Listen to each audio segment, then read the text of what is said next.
Hello friends, welcome to IT study. आज की ये वीडियो आपके आने वाले किसी भी एग्जाम के लिए काफ़ी ज़्यादा महत्वपूर्ण होने वाली है, क्योंकि इस एक वीडियो के अंदर हम लोग फरवरी की मंथली करंट अफेयर्स को देखेंगे।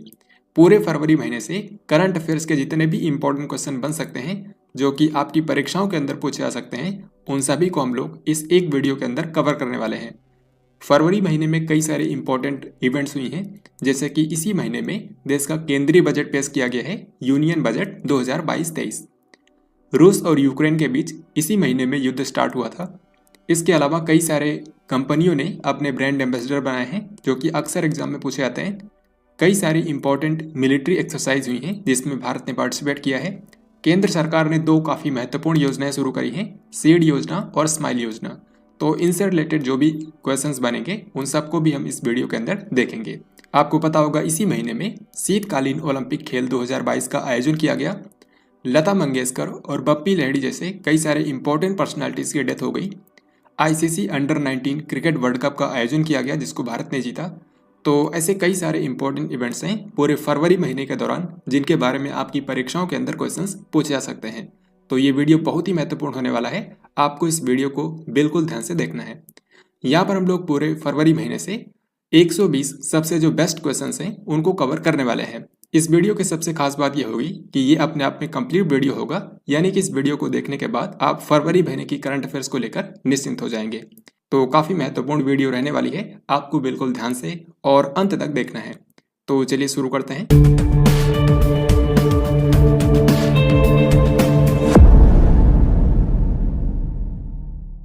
यहाँ पर देखिए आपके सामने आज का सबसे पहला क्वेश्चन है, एयर इंडिया एयरलाइंस के एमडी और सीईओ के रूप में किसे अपॉइंट कर दिया गया है। इस वीडियो में किसी भी क्वेश्चन का आंसर अगर आपको पता हो तो पहले आप उसको खुद से ट्राई करें, फिर मैं आपको बताऊंगा। तो जैसा कि आप सभी जानते हैं, एयर इंडिया एयरलाइंस जो कि अभी तक एक सरकारी एयरलाइंस कंपनी थी, लेकिन अब ये एक प्राइवेट एयरलाइंस कंपनी बन चुकी है, क्योंकि इसको टाटा सन्स को बेच दिया गया है।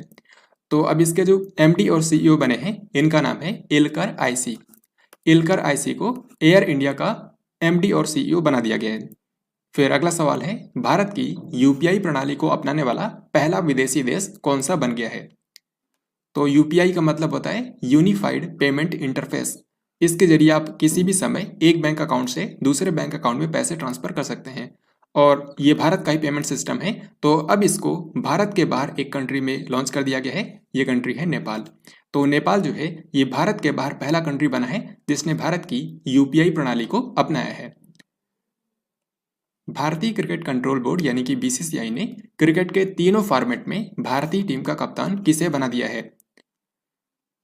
तो अभी तक, इससे पहले तक जो दो फॉर्मेट के अंदर भारत के कप्तान थे, रोहित शर्मा यानी कि T20 और ओडीआई, और बाकी टेस्ट मैच में विराट कोहली थे, लेकिन विराट कोहली ने इस्तीफा दे दिया था।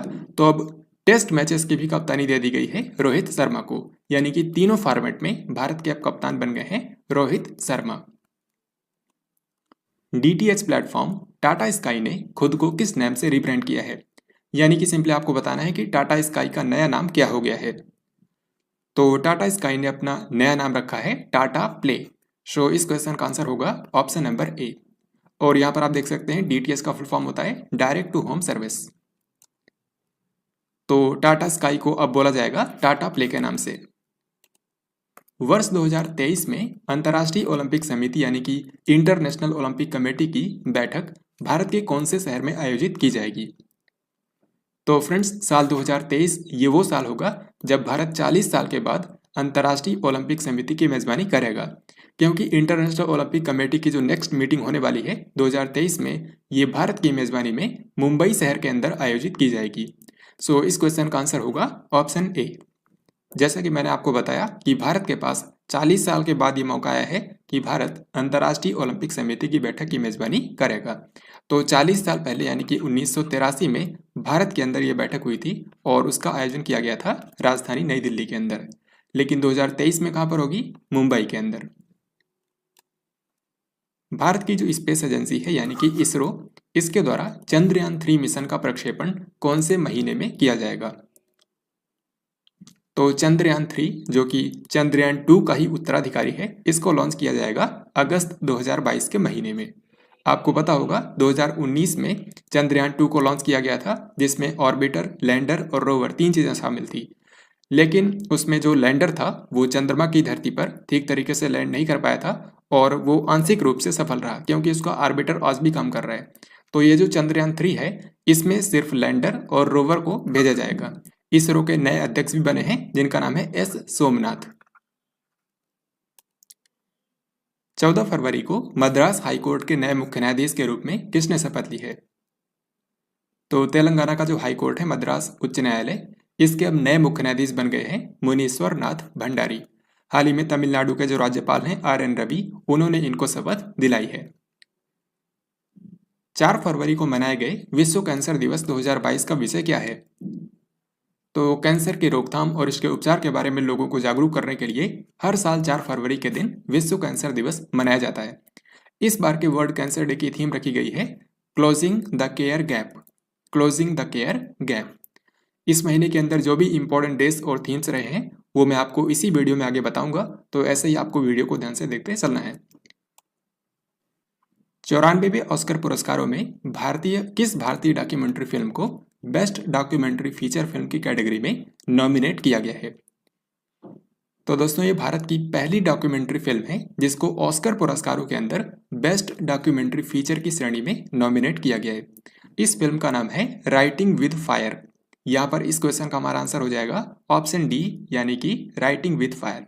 और इसके डायरेक्टर कौन है, इनका नाम भी याद रखिए। इसके 2 लोग डायरेक्टर हैं, सुस्मित घोष और रिंटू थॉमस।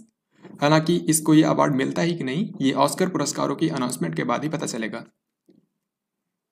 विश्व आर्द्रभूमि दिवस के अवसर पर किस वन्यजीव अभयारण्य को रामसर स्थल का दर्जा दिया गया है?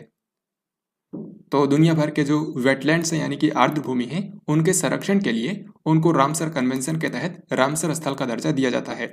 तो अभी हाल ही में विश्व आर्द्रभूमि दिवस, जो कि हर साल 2 फरवरी को मनाया जाता है, इस अवसर पर भारत की 2 वाइल्ड लाइफ सेंचुरीज हैं जिनको रामसर स्थल का दर्जा दिया गया है। एक तो है बखीरा वन्यजीव अभयारण्य और दूसरा है खिजड़िया वन्यजीव अभयारण्य। सो इस क्वेश्चन का आंसर होगा ऑप्शन सी, यानी कि ए और बी दोनों। तो यहाँ पर देखिए आपसे कुछ क्वेश्चन पूछे जा सकते हैं, जैसे कि पहला, भारत में कुल रामसर स्थल अब कितने हैं? तो अब भारत में टोटल रामसर साइट की संख्या हो गई है 49, क्योंकि इससे पहले थे 47 और अब 2 ऐड हो गए तो हो गए 49। जो बखीरा वन्यजीव अभयारण्य है ये है उत्तर प्रदेश के संत कबीर नगर जिले में।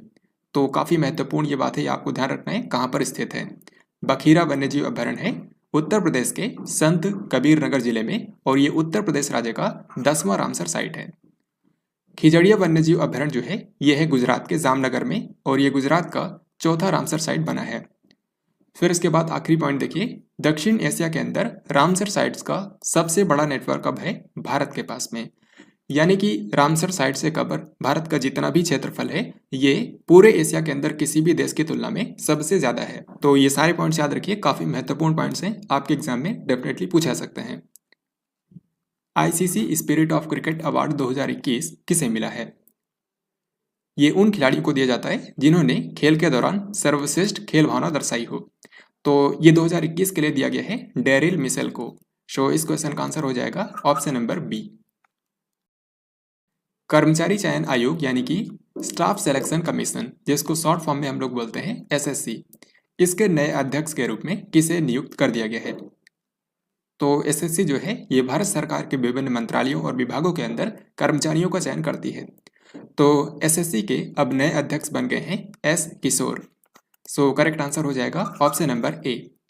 इससे पहले तक थे ब्रजराज शर्मा, लेकिन अब SSC के नए अध्यक्ष बन गए हैं S किशोर। फ्रांसीसी वैज्ञानिक ल्यूक मॉन्टेग्नियर का हाल ही में निधन हो गया है। आपको बताना है कि इनको कौन सी वायरस की खोज के लिए नोबेल पुरस्कार दिया गया था। तो यहाँ पर आप देख सकते हैं ये हैं ल्यूक मॉन्टेग्नियर। ये फ्रांस के एक मशहूर वैज्ञानिक थे और ये वायरसेस के ऊपर स्टडी करते थे। तो जो HIV वायरस है जिसके कारण एड्स होता है, इसकी खोज इन्होंने और कुछ अन्य लोगों ने की थी। तो इसी खोज के लिए इनको साल 2008 में चिकित्सा का नोबेल पुरस्कार दिया गया था। हालांकि 2008 में इनके अलावा 2 और अन्य व्यक्ति भी थे जिनको नोबेल पुरस्कार दिया गया था चिकित्सा का। तो ल्यूक मॉन्टेग्नियर की हाल ही में डेथ हो गई है। सो आंसर हो जाएगा HIV वायरस की इन्होंने खोज की थी। टाटा सन्स प्राइवेट लिमिटेड के अध्यक्ष के रूप में एक बार फिर से किसे चुन लिया गया है? तो टाटा सन्स प्राइवेट लिमिटेड के अभी तक अध्यक्ष थे एन चंद्रशेखरन यानी कि नटराजन चंद्रशेखरन। तो इन्हीं को एक बार फिर से टाटा सन्स प्राइवेट लिमिटेड का अध्यक्ष चुन लिया गया है, यानी कि अगले 5 साल तक इसके अध्यक्ष बने रहेंगे। अगर आपने जनवरी की मंथली वीडियो देखी होगी तो मैंने आपको बताया था कि एन चंद्रशेखरन को इस साल पद्म भूषण से भी सम्मानित किया गया है, जो कि देश का तीसरा सर्वोच्च नागरिक सम्मान है। अब आगे बढ़ने से पहले मैं आपको फरवरी महीने की जो सबसे इम्पोर्टेंट अपॉइंटमेंट्स हैं उसके बारे में बताऊंगा। यहाँ पर आपको एक चीज़ और बता दूं कि जो फरवरी 2022 का महीना है ये अपॉइंटमेंट्स की दृष्टि से काफ़ी महत्वपूर्ण है, क्योंकि इस महीने के अंदर 30 से 40 काफ़ी इंपॉर्टेंट अपॉइंटमेंट्स हुई हैं, जो कि इस वीडियो के दौरान मैं आपको बताऊंगा। तो सबसे पहले आप इनको खुद से ट्राई कीजिए, फिर मैं आपको बताऊंगा। तो यहाँ पर देखिए, सबसे पहले हैं भारत के कृषि सचिव। तो भारत के अगले कृषि सचिव होंगे मनोज आहूजा, जो कि अभी तक सीबीएसई के अध्यक्ष थे। भारत के थल सेना के उप प्रमुख बन गए हैं मनोज पांडे। तो मनोज पांडे, लेफ्टिनेंट जनरल मनोज पांडे बन गए हैं भारतीय थल सेना के वाइस चीफ। भारत के राष्ट्रीय समुद्री सुरक्षा समन्वयक बने हैं जी अशोक कुमार। ये एक नया पद बनाया गया है, तो इस पर अपॉइंट होने वाले पहले व्यक्ति बन गए हैं जी अशोक कुमार। मद्रास उच्च न्यायालय के मुख्य न्यायाधीश बन गए हैं मुनीश्वर नाथ भंडारी। एयर इंडिया एयरलाइंस के एमडी और सीईओ बन गए हैं एलकर आईसी, जो कि तुर्की एयरलाइंस के पूर्व अध्यक्ष भी रहे हैं। अब इनको एयर इंडिया एयरलाइंस का एमडी और सीईओ बना दिया गया है। विक्रम साराभाई अंतरिक्ष केंद्र के नए डायरेक्टर बन गए हैं डॉक्टर उन्नी कृष्णन नायर। डॉक्टर उन्नी कृष्णन नायर बने हैं विक्रम साराभाई स्पेस सेंटर के नए डायरेक्टर। तो ये इस महीने की सबसे इंपॉर्टेंट नियुक्तियां हैं, इनके बारे में आपको जरूर याद रखना है। अब हम आगे बढ़ते हैं। अंतर्राष्ट्रीय बौद्धिक संपदा सूचकांक 2022 में भारत की रैंक क्या है? So this question is very very important. जो इंटरनेशनल इंटेलेक्चुअल प्रॉपर्टी इंडेक्स होता है, ये जारी किया जाता है यूएस चैम्बर्स ऑफ कॉमर्स के ग्लोबल इनोवेशन पॉलिसी सेंटर के द्वारा, ग्लोबल इनोवेशन पॉलिसी सेंटर। और इस इंडेक्स के अंदर टोटल 55 देशों को रैंक किया गया है। इन 55 में से नंबर 1 पर है अमेरिका, यानी कि अपने बौद्धिक संपदा अधिकारों को बचाने में नंबर 1 है अमेरिका। फिर इसी में भारत की अगर हम बात करें तो भारत की रैंक है 43। तो इस क्वेश्चन का हमारा आंसर हो जाएगा option number C. A nation to protect leading India through the Covid crisis, ये किताब हाल ही में चर्चा में रही। आपको बताना है किसको किसने लिखा है। तो a nation to protect leading India through the Covid crisis, इस किताब में प्रधानमंत्री नरेंद्र मोदी की कोविड-19 से निपटने में पिछले 2 सालों में इनकी जो भूमिका रही है उसके ऊपर यह किताब लिखी गई है। और इसको लॉन्च किया है भारत के स्वास्थ्य मंत्री डॉक्टर मनसुख मांडविया ने। तो कई बार ये भी पूछते हैं कि किसने लॉन्च किया, तो इसको लॉन्च किया है भारत के स्वास्थ्य मंत्री ने, और इसको लिखा है प्रियम गांधी मोदी ने। सो इस क्वेश्चन का हमारा आंसर हो जाएगा ऑप्शन डी। यहाँ पर भी आप देख सकते हैं, इसको लिखा है प्रियम गांधी मोदी ने। डिश टीवी इंडिया ने D2H ब्रांड के लिए किस क्रिकेटर को अपना ब्रांड एम्बेसडर बनाया है? तो डिश टीवी इंडिया भारत में एक DTH सर्विस प्रोवाइडर है और इसके DTH ब्रांड का नाम है D2H। तो D2H ब्रांड के लिए डिश टीवी ने अपना ब्रांड एम्बेसडर बनाया है ऋषभ पंत को। सो इस क्वेश्चन का आंसर होगा option number A. Rishabh Pant Uttarakhand सरकार के भी ब्रांड एम्बेसडर हैं। बहुपक्षीय नौसेना अभ्यास मिलन 2020 का आयोजन 25 फरवरी से लेकर के 4 मार्च तक कहां पर किया गया? तो मिलन 2020 ये एक मल्टीलेटरल नेवल एक्सरसाइज थी। कहने का मतलब इसमें कई सारे देशों की नौसेनाओं ने एक साथ मिलकर के अभ्यास किया। तो ये कहां पर हुआ? इसका आयोजन किया गया है भारत के विशाखापत्तनम में, और भारतीय नौसेना की मेजबानी में ही ये जो मिलन नाम का अभ्यास होता है ये हर 2 साल में एक बार आयोजित किया जाता है। तो इस बार भारतीय नौसेना ने टोटल 46 देशों को इनवाइट किया था, लेकिन 46 देश तो यहाँ पर नहीं आ पाए, लेकिन 39 कंट्रीज ने इसमें हिस्सा लिया था। अब इसी के साथ मैं आपको बताऊंगा कि फरवरी 2022 के महीने में कौन कौन सी इंपॉर्टेंट एक्सरसाइज हुई हैं, और ये 3 एक्सरसाइज हैं जिनमें भारत ने पार्टिसिपेट किया है। यहाँ पर आप देखिए, सबसे पहले है ईस्टर्न ब्रिज 6। ईस्टर्न ब्रिज नाम का जो अभ्यास होता है ये भारत और ओमान के बीच में होने वाला एक वायुसेना का अभ्यास है, यानी कि दोनों देशों की जो एयरफोर्स हैं वो इसमें पार्टिसिपेट करती हैं। तो इस बार जो है इसका आयोजन किया गया है राजस्थान के जोधपुर एयरबेस पर, ये बिल्कुल भी आपको नहीं भूलना। फिर दूसरा देखिए, धर्म गार्जियन 2022। धर्म गार्जियन जो अभ्यास होता है ये भारत और जापान के बीच में होने वाला दोनों कंट्री की आर्मी के बीच में होने वाला अभ्यास है। इसका आयोजन किया गया भारत के कर्नाटक के बेलगाम में, जो फॉरेन ट्रेनिंग नोड है वहां पर। बेलगाम कर्नाटक के अंदर फॉरेन ट्रेनिंग नोड में इसका आयोजन किया गया। फिर एक ही बचता है मिलन 2020, जो कि एक बहुपक्षीय नौसेना अभ्यास था। तो यहाँ पर इस तरीके से कई सारे देशों की नौसेनाओं ने हिस्सा लिया। इसका आयोजन किया गया है आंध्र प्रदेश के विशाखापत्तनम में। अब अगला सवाल देखते हैं। भारत का पहला जियोलॉजिकल पार्क मध्य प्रदेश के कौन से गांव में स्थापित किया जाएगा? तो फ्रेंड्स, जियोलॉजिकल पार्क या फिर जियो पार्क, जो भी आप कह सकते हैं, इसके अंदर जो अंतर्राष्ट्रीय भूवैज्ञानिक दृष्टि से महत्वपूर्ण स्थल होते हैं उनका संरक्षण किया जाता है। तो इस तरीके से भारत का पहला जियोलॉजिकल पार्क जो है ये मध्य प्रदेश के लम्हेटा में बनने वाला है। लम्हेटा जो है ये जबलपुर जिले के अंदर नर्मदा नदी के तट पर एक गांव है और यहीं पर भारत का पहला जियोलॉजिकल पार्क स्थापित किया जाएगा। सो इस क्वेश्चन का आंसर हो जाएगा ऑप्शन डी। टॉमटॉम द्वारा जारी ट्रैफिक इंडेक्स 2021 में कौन सा शहर पहला स्थान पर है? तो एक संस्था है जिसको बोलते हैं टॉमटॉम। ये हर साल ट्रैफिक इंडेक्स निकालता है जिसमें यह बताया जाता है कि दुनिया के भीड़भाड़ वाले शहर कौन से रहे। तो इसमें हर एक सिटी को यहाँ पर उसके कंजेशन लेवल के आधार पर रैंक किया जाता है। तो 2021 में जो दुनिया का सबसे भीड़भाड़ वाला शहर रहा, ये रहा तुर्की का इस्तांबुल। सो इस क्वेश्चन का हमारा आंसर हो जाएगा ऑप्शन नंबर डी। यहाँ पर देखिए, जो टॉमटॉम ने ट्रैफिक इंडेक्स 2021 जारी किया है, इसमें दुनिया भर के 58 देशों के 404 शहरों को रैंक किया गया और इसमें जो नंबर 1 है ये है तुर्की का इस्तांबुल। यानी कि यहाँ पर जो कंजेशन लेवल था, सड़कों के ऊपर जो भीड़ का स्तर था, वो सबसे ज्यादा था। इस्तांबुल के बाद दूसरे स्थान पर रहा रूस की राजधानी मॉस्को और तीसरे स्थान पर रहा यूक्रेन की राजधानी कीव। और ये दोनों शहर हाल ही में काफी चर्चा में है क्योंकि आपको पता है रूस ने यूक्रेन पर आक्रमण कर दिया है। इसी तरीके से फिर और आगे देखेंगे तो 5वें नंबर पर भारत का पहला शहर आता है और वो है मुंबई। तो अगर हम सिर्फ भारत की बात करें तो भारत के टोटल 4 शहरों को इस इंडेक्स के अंदर शामिल किया गया है। उनमें से भी सबसे पहले आता है 5वें नंबर पर मुंबई, फिर 10वें स्थान पर है बेंगलुरु, 11वें स्थान पर है नई दिल्ली और 21वें स्थान पर है पुणे शहर। तो भारत के जो शहर हैं इनकी रैंकिंग भी आपको याद रखनी है। सो अगला सवाल देखिए, टॉमटॉम द्वारा जारी ट्रैफिक इंडेक्स 2021 के अनुसार भारत का सबसे भीड़भाड़ वाला शहर कौन सा रहा? तो अगर दुनिया का सबसे कंजेस्टेड सिटी पूछा जाए तो आंसर होगा इस्तांबुल, जो कि तुर्की में है, और भारत का पूछें तो आंसर हो जाएगा मुंबई, जो कि है महाराष्ट्र की राजधानी, और ये इसकी ग्लोबल रैंक है 5वीं। पूर्व अमेरिकी राष्ट्रपति डोनाल्ड ट्रंप ने कौन सा सोशल मीडिया ऐप लॉन्च किया है? तो आपको पता होगा जो अमेरिका के पूर्व राष्ट्रपति हैं डोनाल्ड ट्रंप, इनको फेसबुक और ट्विटर ने बैन कर दिया था 2021 में। तो इन्होंने अपना खुद का सोशल मीडिया एप्लीकेशन लॉन्च किया है जिसका नाम रखा है इन्होंने ट्रुथ सोशल। सो इस क्वेश्चन का आंसर होगा ऑप्शन नंबर सी। और अगर आप मेरी वीडियोस को रेगुलर देखते होंगे तो इन क्वेश्चंस को करने में आपको कोई भी परेशानी नहीं होगी।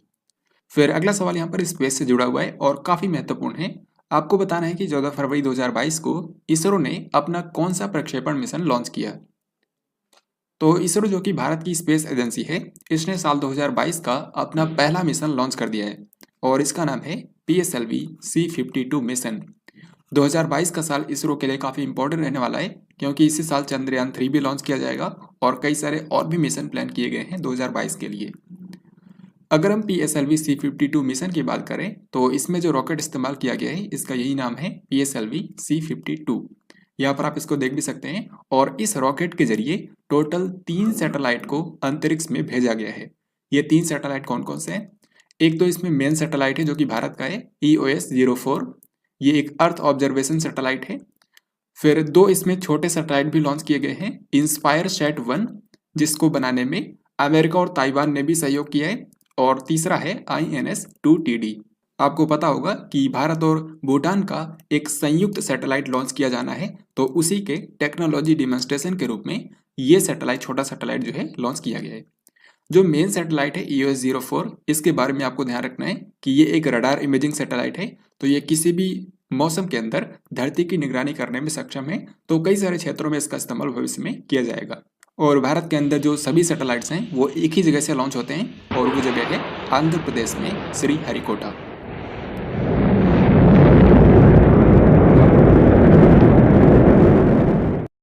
हाल ही में सरकार ने भारतीय जीवन बीमा निगम यानी कि LIC में स्वचालित मार्ग के तहत कितने प्रतिशत FDI की अनुमति दे दी है? तो जो life insurance corporation of India है, इसमें अब सरकार ने विनिवेश की तैयारी की है और अभी हाल ही में सरकार ने ये अनाउंस किया है कि अब जो फॉरेन कंपनियां हैं वो 20% तक ऑटोमेटिक रूट से इसमें इन्वेस्ट कर सकती हैं। कहने का मतलब 20% तक इन्वेस्ट करने के लिए जो फॉरेन कंपनियां हैं उनको सरकार से परमिशन लेने की जरूरत नहीं होगी। सो इस क्वेश्चन का आंसर होगा ऑप्शन डी। 20 फरवरी 2022 को इनमें से कौन से दो राज्यों ने अपना 36वां स्थापना दिवस मनाया? तो 20 फरवरी के दिन भारत के दो पूर्वोत्तर राज्य हैं जो कि स्थापना दिवस मनाते हैं अपना। ये है मिजोरम और अरुणाचल प्रदेश, क्योंकि इन दोनों की स्थापना हुई थी 20 फरवरी सन 1987 को। तो इस साल इन्होंने अपना 36वां स्थापना दिवस मनाया है। 6 फरवरी को भारत की सुप्रसिद्ध पार्श्व गायिका लता मंगेशकर जी का निधन हो गया। आपको बताना है कि इनको कौन से साल में भारत रत्न से सम्मानित किया गया था। तो भारत की महान पार्श्व गायिका जिन्होंने 20 से भी ज्यादा भाषाओं में हजारों गीत गाए हैं, इनकी हाल ही में डेथ हो गई है और साल 2001 के अंदर इनको देश का सर्वोच्च नागरिक सम्मान दिया गया था, भारत रत्न। यहाँ पर आप लता मंगेशकर जी के बारे में कुछ महत्वपूर्ण जानकारी देख सकते हैं, जैसे कि ये भारत की एक मशहूर पार्श्व गायक और संगीतकार भी थी। इनका असली नाम था हेमा मंगेशकर। इनको कई सारे उपनाम भी मिले हुए हैं, जैसे कि queen of melody, Nightingale of India, voice of the millennium. इनका जन्म हुआ था 28 सितंबर 1929 को इंदौर के अंदर और 6 फरवरी 2022 को मुंबई में 92 साल की उम्र में इनकी डेथ हो गई है। तो जन्म इनका हुआ था मध्य प्रदेश के इंदौर में, लेकिन ज़्यादातर समय इन्होंने महाराष्ट्र के अंदर मुंबई में ही बिताया था। इनके निधन के बाद इनके सम्मान में भारत सरकार ने 2 दिन का राष्ट्रीय शोक मनाया था और महाराष्ट्र की सरकार ने 1 दिन का राजकीय शोक डिक्लेयर किया था। अगर हम लता मंगेशकर जी को मिले पुरस्कारों की बात करें तो कई सारे इंपॉर्टेंट पुरस्कार इनको मिले हैं, जैसे कि राष्ट्रीय फिल्म पुरस्कार जो है ये इनको बेस्ट प्लेबैक सिंगर के लिए 3 बार मिला था, 72, 74 और 90 में। फिर इसी तरीके से फिल्म फेयर अवार्ड इनको 4 बार मिला था। Film fair life time achievement award मिला था 1993 में। देश का सिनेमा के अंदर दिया जाने वाला सबसे बड़ा सम्मान दादा साहब फाल्के दिया गया था 1989 में। भारत रत्न दिया गया था 2001 में। पद्म विभूषण दिया गया था 99 में और पद्म भूषण दिया गया था 69 के अंदर। और सबसे बड़ा सम्मान तो ये है कि इनके नाम पर कई सारे राज्य सरकारें और कई सारे ऑर्गेनाइजेशन के द्वारा भी सम्मान दिए जाते हैं, जैसे कि आपको पता होगा महाराष्ट्र भी लता मंगेशकर पुरस्कार प्रदान करती है। तो भारत की महान पार्श्व गायिका लता मंगेशकर जी का 6 फरवरी 2022 को 92 साल की उम्र में निधन हो गया। फिर अब अगला सवाल देखते हैं। अमेरिकी राष्ट्रपति जो बाइडेन ने सुप्रीम कोर्ट में पहली अश्वेत महिला के रूप में किसे मनोनीत किया है? तो अमेरिकी सुप्रीम कोर्ट के अंदर पहली बार किसी अश्वेत महिला को नॉमिनेट किया गया है। इनका नाम है Ketanji Brown Jackson. Ketanji Brown Jackson. फिर इसके बाद ये रहा next question and this is very very important. तो हाल ही में भारत की समुद्री सुरक्षा को बढ़ावा देने के लिए एक नया पद बनाया गया है जिसका नाम है राष्ट्रीय समुद्री सुरक्षा समन्वयक, यानी कि नेशनल मैरीटाइम सिक्योरिटी कोऑर्डिनेटर। तो राज्य सरकार और केंद्र सरकार के बीच में ये आपस में कोऑर्डिनेट करेगा ये पद। तो इस पद पर बैठने वाले जो पहले व्यक्ति हैं इनका नाम है जी अशोक कुमार। तो भारत के पहले राष्ट्रीय समुद्री सुरक्षा समन्वयक बन गए हैं जी अशोक कुमार, जो कि भारतीय नौसेना के पूर्व वाइस चीफ भी रह चुके हैं। 11 फरवरी को राष्ट्रपति रामनाथ कोविंद ने इनमें से कौन से शहर के राजभवन में नए दरबार हॉल का उद्घाटन किया?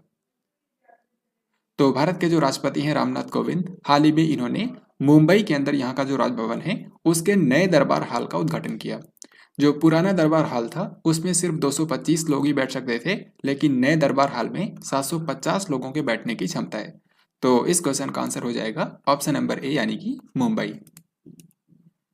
प्रो कबड्डी लीग 2022 टूर्नामेंट का खिताब कौन सी टीम ने जीत लिया है? तो प्रो कबड्डी लीग 2022 जो कि कबड्डी का एक टूर्नामेंट था, इसको हाल ही में जीत लिया है दबंग दिल्ली ने। दबंग दिल्ली की टीम ने यहाँ पर इस बार फाइनल में हराया 3 बार की चैंपियन पटना पायरेट्स को। सो इस क्वेश्चन का आंसर होगा दबंग दिल्ली। गणतंत्र दिवस परेड 2022 के अंदर शामिल किस राज्य की झांकी ने सर्वश्रेष्ठ राज्य झांकी का पुरस्कार जीता है? तो इसका सही उत्तर होगा ऑप्शन डी, यानी कि उत्तर प्रदेश। तो यहाँ पर देखिए जो इम्पोर्टेंट पुरस्कार दिए गए हैं गणतंत्र दिवस 2022 की परेड से रिलेटेड वो मैंने लिख दिए हैं। तो अभी इसको पढ़ने की ज़रूरत नहीं है, इसकी आप नोट्स बना सकते हैं। मैं आपको जो इम्पोर्टेंट है वो बताता हूँ। देखिए इस बार की गणतंत्र दिवस की परेड में टोटल 21 झांकियाँ शामिल हुई थी, जिनमें से 12 झांकियाँ भारत के अलग अलग राज्यों की थी या फिर केंद्र शासित प्रदेशों की, और 9 झांकियां भारत के केंद्रीय मंत्रालयों या फिर विभागों की थी। तो अगर हम राज्यों की झांकी की बात करें तो इसमें से सबसे बेस्ट झांकी का पुरस्कार दिया गया है यूपी की झांकी को। यहाँ पर आप देख सकते हैं best tableau among states or UTs. इसमें जो नंबर 1 झांकी बनी है यह है उत्तर प्रदेश की झांकी, जिसकी थीम थी one district one product scheme और काशी विश्वनाथ धाम, यानी कि इसी थीम पर इस बार की उत्तर प्रदेश की झांकी निकाली गई थी। दूसरे नंबर पर थी कर्नाटक की झांकी और तीसरे पर थी मेघालय की। इसके अलावा जो मंत्रालयों और विभागों की 9 झांकियां शामिल की गई थी, इसमें से सबसे बेस्ट झांकी का पुरस्कार दिया गया है 2 झांकियों को संयुक्त रूप से। एक तो शिक्षा मंत्रालय की और दूसरा नागरिक उड्डयन मंत्रालय की। यहाँ पर आप देख सकते हैं best tableau among central ministries और डिपार्टमेंट्स। तो इसमें 2 झांकियां संयुक्त रूप से नंबर 1 पर हैं। एक तो है मिनिस्ट्री ऑफ एजुकेशन, जिसकी थीम थी नेशनल एजुकेशन पॉलिसी, और मिनिस्ट्री ऑफ सिविल एविएशन, जिसकी थीम थी उड़ान योजना। तो ये सारा कुछ आप अपने नोट्स में लिख लीजिएगा, काफ़ी महत्वपूर्ण है, जो कि आपके एग्जाम में पूछा जा सकता है। द ग्रेट खली के नाम से मशहूर दलीप सिंह राणा इनमें से कौन सी राजनीतिक पार्टी में शामिल हो गए हैं? तो दलीप सिंह राणा, जिनको यहाँ पर आप देख रहे हैं, इनको WWE के अंदर द ग्रेट खली के नाम से जाना जाता था। ये भारत के एक मशहूर पहलवान होने के साथ ही ये भारत के एक मशहूर अभिनेता भी हैं। मैंने इनकी एक फिल्म देखी थी जिसमें इन्होंने काम किया था, और मुझे उसका नाम तो नहीं याद है, लेकिन उस फिल्म के अंदर इनकी टक्कर राजपाल यादव के साथ में करवाई गई थी। तो हाल ही में इन्होंने जो राजनीतिक पार्टी ज्वाइन की है, ये आप यहाँ पर देख सकते हैं, भारतीय जनता पार्टी। सो इस क्वेश्चन का आंसर हो जाएगा ऑप्शन नंबर सी। तो फ्रेंड्स, जैसा कि आपने अभी तक देखा, इस वीडियो के अंदर मैंने जितने भी क्वेश्चंस लिए हैं ये आपके आने वाले एग्जाम्स के लिए काफ़ी महत्वपूर्ण हैं। आपके जो भी एग्जाम्स होने वाले हैं वहाँ पर यहीं से आपको क्वेश्चंस देखने को मिलेंगे। तो इसी तरीके से आपको इस वीडियो को बिल्कुल ध्यान से देखते चलना है, और इसको देखने के बाद आप फरवरी महीने की करंट अफेयर्स को लेकर निश्चिंत हो जाएंगे। अगर आपने इस वीडियो को अभी तक लाइक नहीं किया है तो ज़रूर लाइक करें। अब हम लोग आगे बढ़ते हैं। तो यहाँ पर देखिए अगला सवाल है, चारा घोटाले से जुड़े 5वें और अंतिम मामले में लालू प्रसाद यादव को कितने साल कैद की सजा सुनाई गई है? तो लालू प्रसाद यादव, जो कि बिहार के पूर्व मुख्यमंत्री थे, इनके ऊपर टोटल चारा घोटाले से रिलेटेड 5 मामले थे। 4 मामलों में पहले ही सजा सुनाई जा चुकी है। जो 5वां और आखिरी मामला था, इसकी सजा हाल ही में सुनाई है सीबीआई की विशेष अदालत ने, जो कि झारखंड की राजधानी रांची में बेस्ड है। इनके ऊपर चारा घोटाले से रिलेटेड जो 5वां और आखिरी मामला था, ये साल 1996 के अंदर डोरंडा कोषागार से 139.35 करोड़ रुपए की अवैध निकासी से रिलेटेड था। तो इसी की हाल ही में सजा सुनाई गई है, और इसमें इनको 5 साल की जेल की सजा, इसके अलावा 60 लाख रुपए का इनके ऊपर आर्थिक जुर्माना लगाया गया है। सो इस क्वेश्चन का आंसर होगा option number A. First class cricket के डेब्यू मैच में 13 शतक लगाने वाले दुनिया के पहले खिलाड़ी कौन बन गए हैं? सही आंसर हो जाएगा ऑप्शन बी, यानी कि साकिब उल गनी। तो साकिब उल गनी जो हैं, इन्होंने हाल ही में रणजी ट्रॉफी के अंदर 341 रन बनाए, और इस तरीके से ये फर्स्ट क्लास क्रिकेट के डेब्यू मैच में 13 शतक लगाने वाले, यानी कि ट्रिपल सेंचुरी लगाने वाले दुनिया के पहले खिलाड़ी बन गए हैं। और ये बिहार के हैं, ये भी आपको ध्यान रखना है। 27 फरवरी से भारत और किस देश के बीच में धर्म गार्जियन 2022 युद्धाभ्यास शुरू हुआ? तो हाल ही में अब इसका समापन भी हो चुका है। मैंने आपको बताया कि धर्म गार्जियन नाम का जो अभ्यास है, ये भारत और जापान के बीच में आयोजित किया जाता है। दोनों देशों की आर्मी इसमें पार्टिसिपेट करती हैं, और 2022 में इसका आयोजन किया गया है कर्नाटक के बेलगाम में। तो किसी भी तरीके से आपके एग्जाम में क्वेश्चन पूछा जाए, अब आप बहुत ही आसानी से कर पाएंगे। 24 फरवरी को भारत को इनमें से किस देश से 12वां पीएटाई पनडुब्बी रोधी युद्धक विमान प्राप्त हुआ है? तो जो पीएटाई विमान होते हैं, इनका इस्तेमाल लंबी दूरी तक समुद्री निगरानी करने में और पनडुब्बी रोधी युद्धक विमान के रूप में भी इनका इस्तेमाल किया जाता है। तो इनको बनाती है अमेरिका की बोइंग कंपनी। सो इस क्वेश्चन का आंसर होगा ऑप्शन सी, यानी कि अमेरिका। तो भारत सरकार ने टोटल 12 पीएटाई विमानों के लिए अमेरिका की बोइंग कंपनी के साथ में समझौता किया था, और अभी ये सारे के सारे भारत को मिल चुके हैं। हाल ही में कैबिनेट ने कितने बजट के साथ में आयुष्मान भारत डिजिटल मिशन के 5 साल के कार्यान्वयन को मंजूरी दे दी है? तो जो आयुष्मान भारत डिजिटल मिशन है, जिसके तहत भारत के हर एक नागरिक का एक यूनिक हेल्थ आईडी कार्ड जारी किया जाएगा, जिसके ऊपर उसकी सारी मेडिकल जानकारी रखी जाएगी। तो इसको अब 5 साल के लिए मंजूरी मिल चुकी है। इस पर 1600 करोड़ रुपए खर्च किए जाएंगे। सो यहाँ पर आंसर हो जाएगा option D. Ayushman Bharat digital mission के अंदर जो हर एक व्यक्ति का एक यूनिक नंबर होगा, उसको बोलेंगे आभा नंबर, यानी कि आयुष्मान भारत हेल्थ अकाउंट। दोस्तों, इस योजना को पहले पायलट बेसिस पर भारत के 6 केंद्र शासित प्रदेशों के अंदर लॉन्च किया गया था, जिसमें से अगर हम दिल्ली और जम्मू कश्मीर को छोड़ दें तो बाकी जो 6 केंद्र शासित प्रदेश हैं वहां पर इसको पायलट बेसिस पर पहले टेस्ट किया गया और अब इसको पूरे भारत में लॉन्च किया जा रहा है। इसकी जो कार्यान्वयन एजेंसी है, इसका नाम है नेशनल हेल्थ अथॉरिटी, यानी कि राष्ट्रीय स्वास्थ्य प्राधिकरण। तो इतना आपको आयुष्मान भारत डिजिटल मिशन के बारे में याद रखना है। हाल ही में कैबिनेट ने G20 सचिवालय की स्थापना को मंजूरी दी है। आपको बताना है कि भारत कौन से साल में G20 की अध्यक्षता करेगा। तो इसका सही उत्तर होगा ऑप्शन ए, यानी कि साल 2023। तो अभी 2022 में तो इसकी अध्यक्षता है इंडोनेशिया के पास में, लेकिन अगले साल यानी कि 2023 में G20 की अध्यक्षता करेगा भारत। और ये पहला मौका होगा जब भारत की मेजबानी में G20 सम्मेलन आयोजित किया जाएगा। तो साल भर G20 से रिलेटेड जो भी कार्यक्रम होंगे उन सब का निर्णय लेगी G20 सचिवालय। तो इसकी स्थापना को मंजूरी दे दी गई है हाल ही में कैबिनेट के द्वारा। 16 से लेकर के 18 फरवरी तक विश्व सतत विकास शिखर सम्मेलन 2022 कौन सी संस्था के द्वारा आयोजित किया गया? तो वर्ल्ड सस्टेनेबल डेवलपमेंट समिट जो है, इसमें जलवायु परिवर्तन से रिलेटेड मुद्दों पर चर्चा की जाती है और इसका आयोजन सन 2001 से किया जा रहा है भारत की संस्था टेरी के द्वारा। टेरी का मतलब होता है द एनर्जी रिसोर्सेस इंस्टीट्यूट, और ये है नई दिल्ली के अंदर। इस बार ये जो वर्ल्ड सस्टेनेबल डेवलपमेंट समिट हुई है, इसका उद्घाटन किया था भारत के प्रधानमंत्री नरेंद्र मोदी ने। और यहाँ पर आप इसकी थीम भी देख सकते हैं, towards a resilient planet. Bharat की किस 15 वर्षीय बालिका ने वुशु स्टार चैंपियनशिप 2022 में स्वर्ण पदक जीता है? तो वुशु स्टार चैंपियनशिप जो है, ये हाल ही में रूस की राजधानी मॉस्को के अंदर आयोजित की गई थी और इसमें जम्मू कश्मीर के रहने वाली एक बालिका है जिसका नाम है शादिया तारिक। इसने यहाँ पर इस टूर्नामेंट के अंदर गोल्ड मेडल जीता है। अंतर्राष्ट्रीय क्रिकेट परिषद यानी कि आईसीसी द्वारा जारी नवीनतम विश्व T20 क्रिकेट रैंकिंग में कौन सा देश नंबर 1 पर रहा? तो T20 मैचेस की हाल ही में रैंकिंग तैयार की गई है और इसमें नंबर 1 टीम बनी है भारत की टीम। और दोस्तों, 6 साल बाद ये मौका आया है कि भारत की जो टीम है T20 टीम, ये नंबर 1 पर पहुंची है। दूसरे नंबर पर है इंग्लैंड, तीसरे नंबर पर है पाकिस्तान की team. Super 100 tournament Odisha open 2022 में महिला एकल जीतने वाली सबसे युवा भारतीय कौन बन गई है?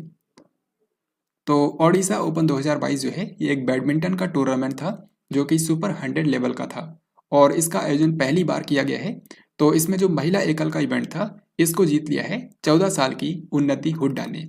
और इस तरीके से जो उन्नति हुड्डा है, ये सुपर 100 लेवल का कोई बैडमिंटन टूर्नामेंट जीतने वाली सबसे युवा भारतीय बन गई है। हाल ही में किस देश ने सी डोम नामक नौसेना वायु रक्षा प्रणाली का सफल परीक्षण किया है?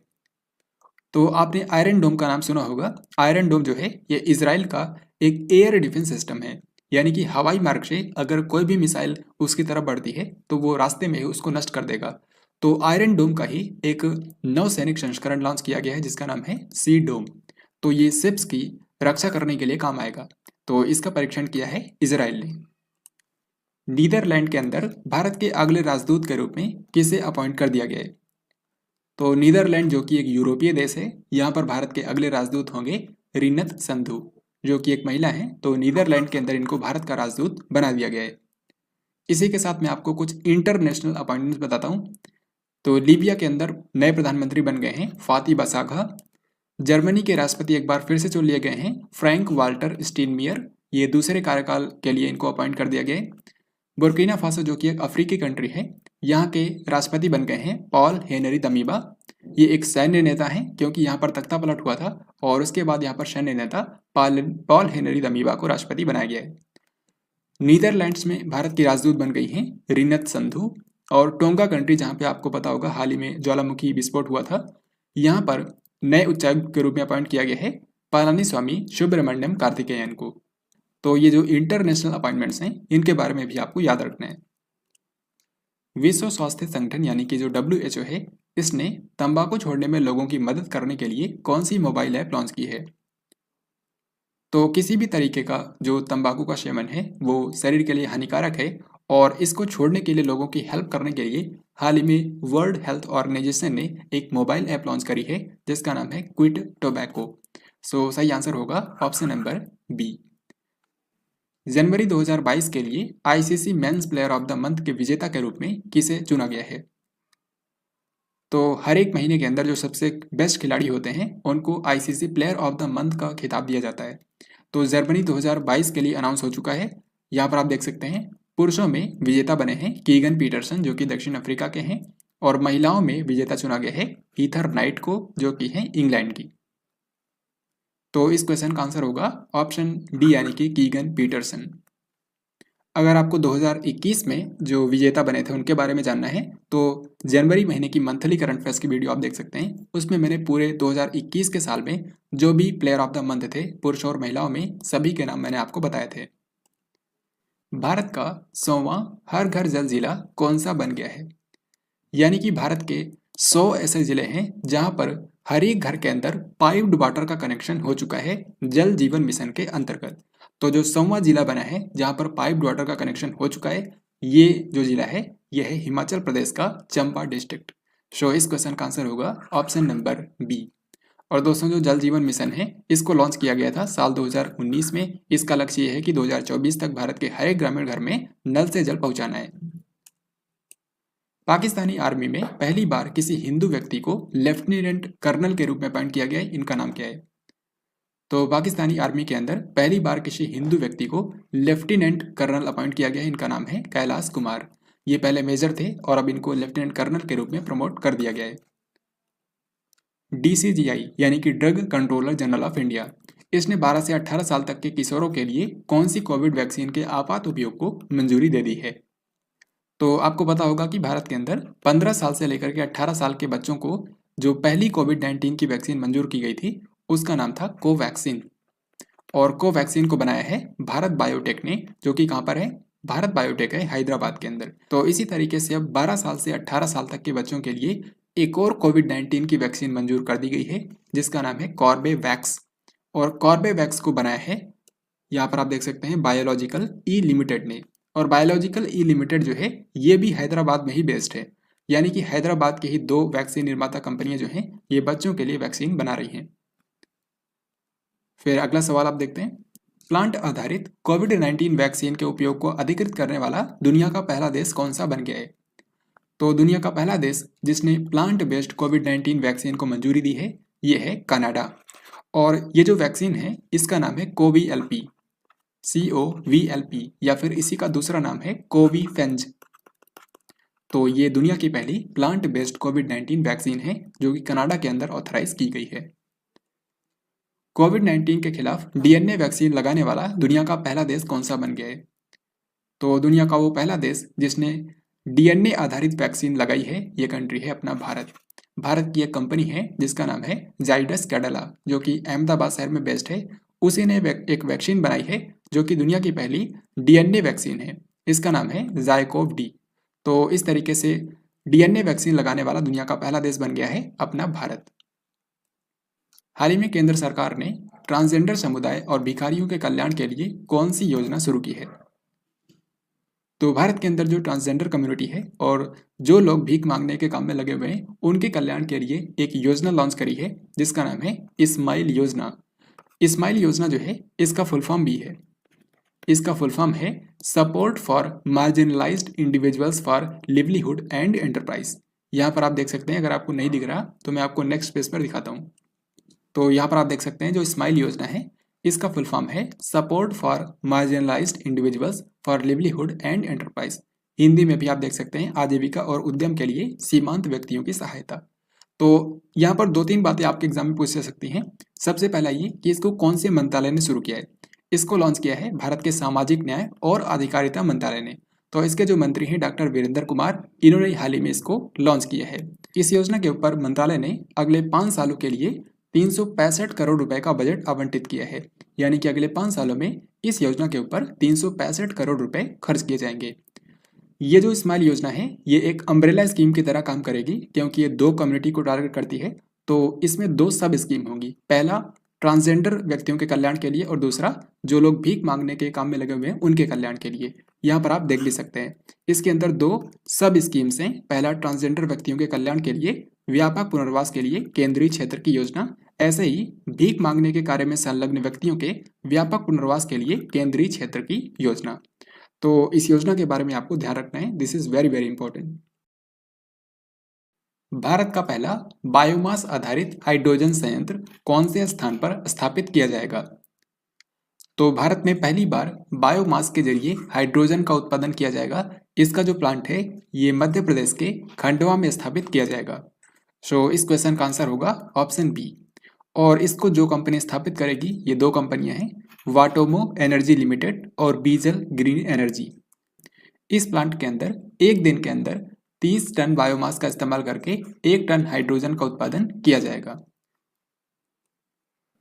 16 फरवरी को भारत के लोकप्रिय गायक और संगीतकार बप्पी लहिड़ी का निधन हो गया। आपको बताना है कि उनका असली नाम क्या था। तो बप्पी लहिड़ी जिन्होंने भारत के अंदर डिस्को म्यूजिक को बढ़ावा दिया, ये भारत के एक मशहूर गायक और संगीतकार थे। हाल ही में इनकी डेथ हो गई है। तो इनका असली नाम था आलोकेश लहिड़ी। सो इस क्वेश्चन का आंसर होगा ऑप्शन डी। तो जैसा कि मैंने आपको बताया बप्पी लहिड़ी एक मशहूर गायक और संगीतकार हैं। इनका असली नाम था आलोकेश लहिड़ी और ये पश्चिम बंगाल के कोलकाता से थे। इन्होंने भारतीय सिनेमा में सिंथेसाइज्ड डिस्को म्यूजिक को लोकप्रिय बनाया। बिहार खादी का ब्रांड एम्बेसडर किसे अपॉइंट कर दिया गया है?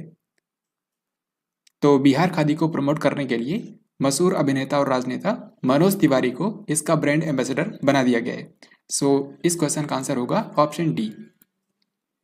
Dada Saheb Phalke international film festival awards 2022 में सर्वश्रेष्ठ अभिनेता का पुरस्कार किसको दिया गया है?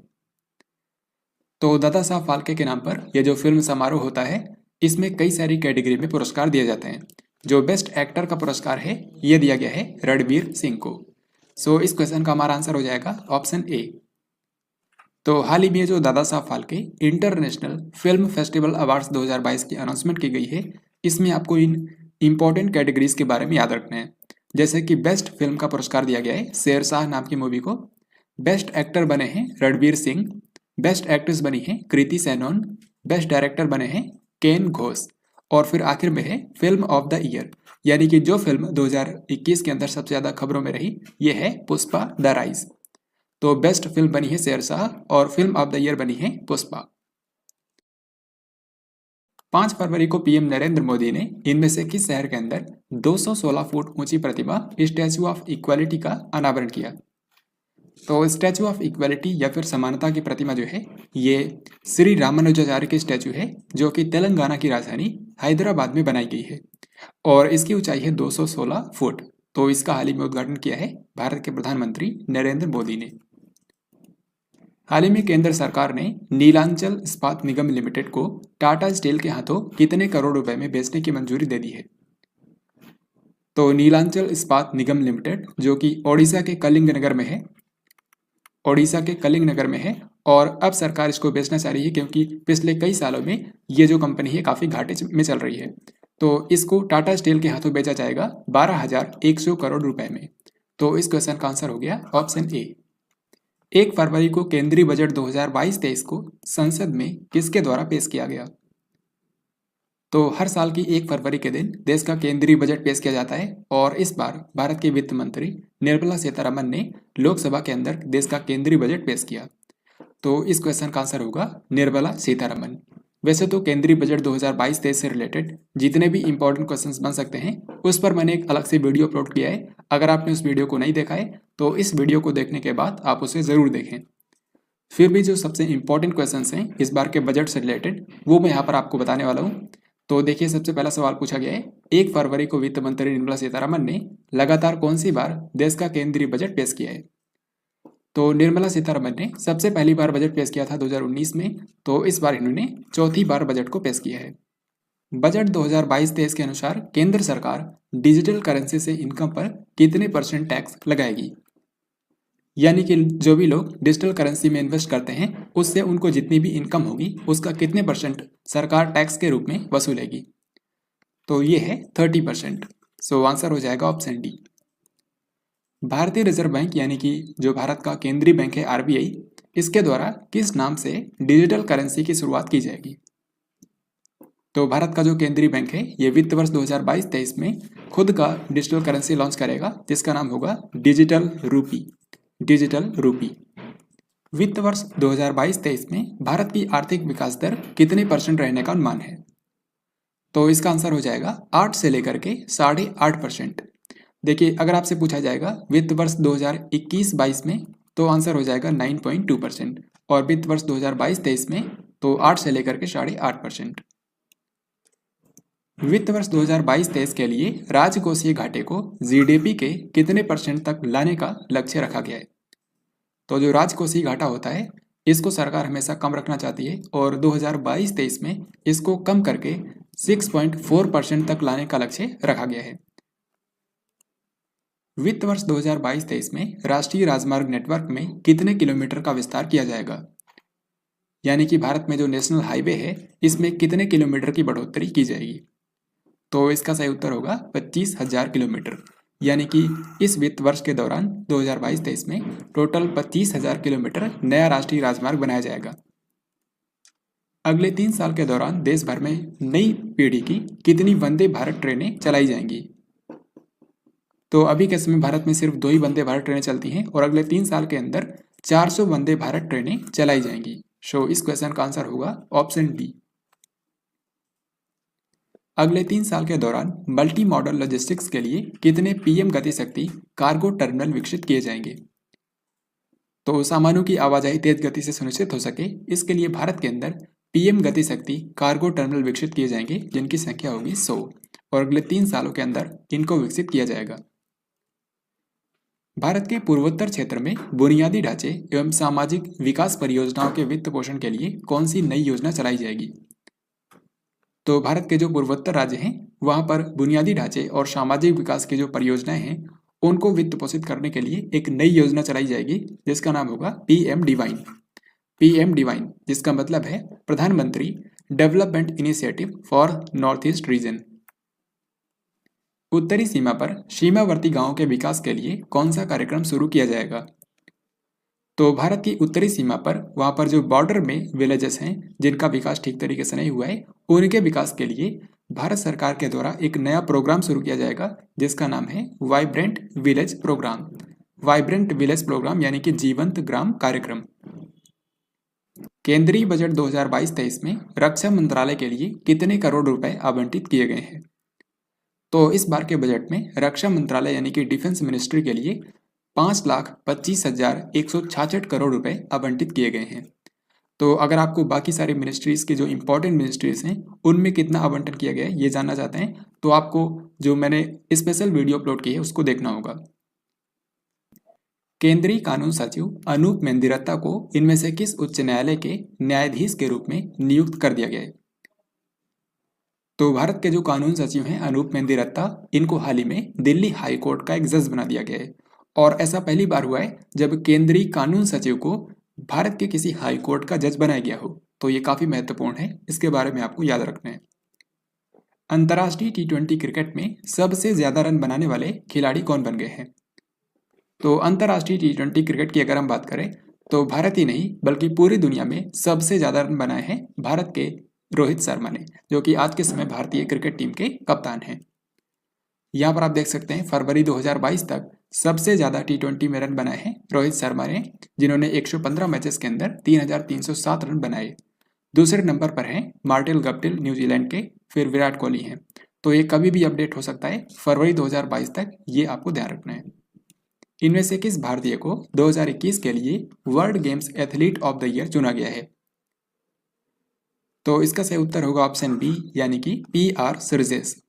PR श्रीजेश के बारे में आप सभी जानते होंगे, ये केरल के निवासी हैं और ये भारतीय हॉकी टीम के इस समय गोलकीपर हैं। 2021 के अंदर जो टोक्यो ओलंपिक गेम्स हुए थे उसमें इन्होंने काफ़ी अच्छा प्रदर्शन किया था, जिसके चलते भारत को 40 साल के बाद हॉकी के अंदर मेडल मिला। तो इनके 2021 में प्रदर्शन को देखते हुए इनको world games athlete of the year का सम्मान दिया गया है। इनमें से किस देश के अंदर महामारी प्रतिबंधों के विरोध को संभालने के लिए पहली बार आपातकालीन अधिनियम को लागू किया गया है। तो यहाँ पर आपको उस कंट्री का नाम बताना है जिस कंट्री में सरकार के खिलाफ हो रहे विरोध प्रदर्शन को रोकने के लिए यहाँ पर इमरजेंसी लागू की गई है। तो ये कंट्री है कनाडा। तो कनाडा के जो प्रधानमंत्री हैं जस्टिन ट्रूडो, इन्होंने हाल ही में देश के अंदर आपातकालीन अधिनियम को लागू किया था। हिमाचल प्रदेश का पहला जैव विविधता पार्क कौन से जिले के अंदर स्थापित किया गया है?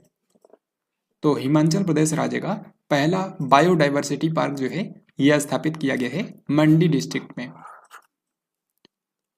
यहाँ पर आप देख सकते हैं इस बायोडाइवर्सिटी पार्क को, जो कि हिमाचल प्रदेश राज्य का पहला जैव विविधता पार्क है और इसको मंडी जिले के बुला वैली में स्थापित किया गया है। इसको स्थापित करने में 1 करोड़ रुपए की लागत आई है और इसके जरिए जो हिमालयी क्षेत्र में जड़ी बूटियां उगती हैं उनका संरक्षण किया जाएगा। राजस्थान के किस शहर में दुनिया के तीसरे सबसे बड़े क्रिकेट स्टेडियम की आधारशिला रखी गई है? तो राजस्थान के अंदर दुनिया का तीसरा सबसे बड़ा क्रिकेट स्टेडियम स्थापित किया जाएगा, जिसमें टोटल 75,000 दर्शकों के बैठने की क्षमता होगी। तो ये कहाँ पर बनेगा? ये बनाया जाएगा राजस्थान की राजधानी जयपुर में।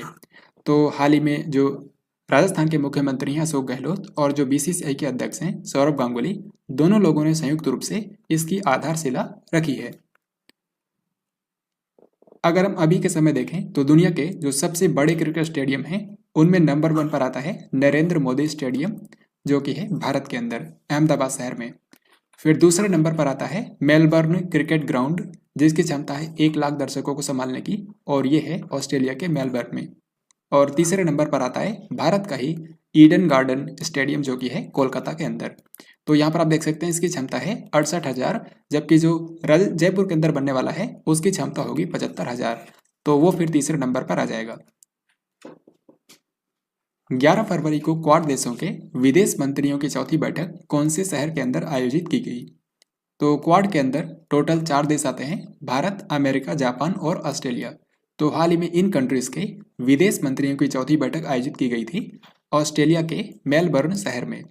तो इसमें शामिल होने के लिए भारत से विदेश मंत्री डॉक्टर एस जयशंकर ने ऑस्ट्रेलिया की यात्रा की थी। बाकी यहाँ पर अन्य देशों के जो विदेश मंत्री हैं उन्होंने इसमें पार्टिसिपेट किया।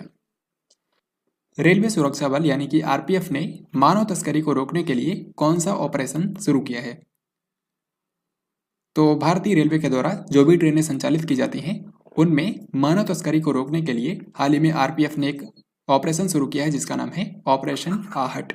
तो ये भारत की सभी ट्रेनों के अंदर संचालित किया जाएगा।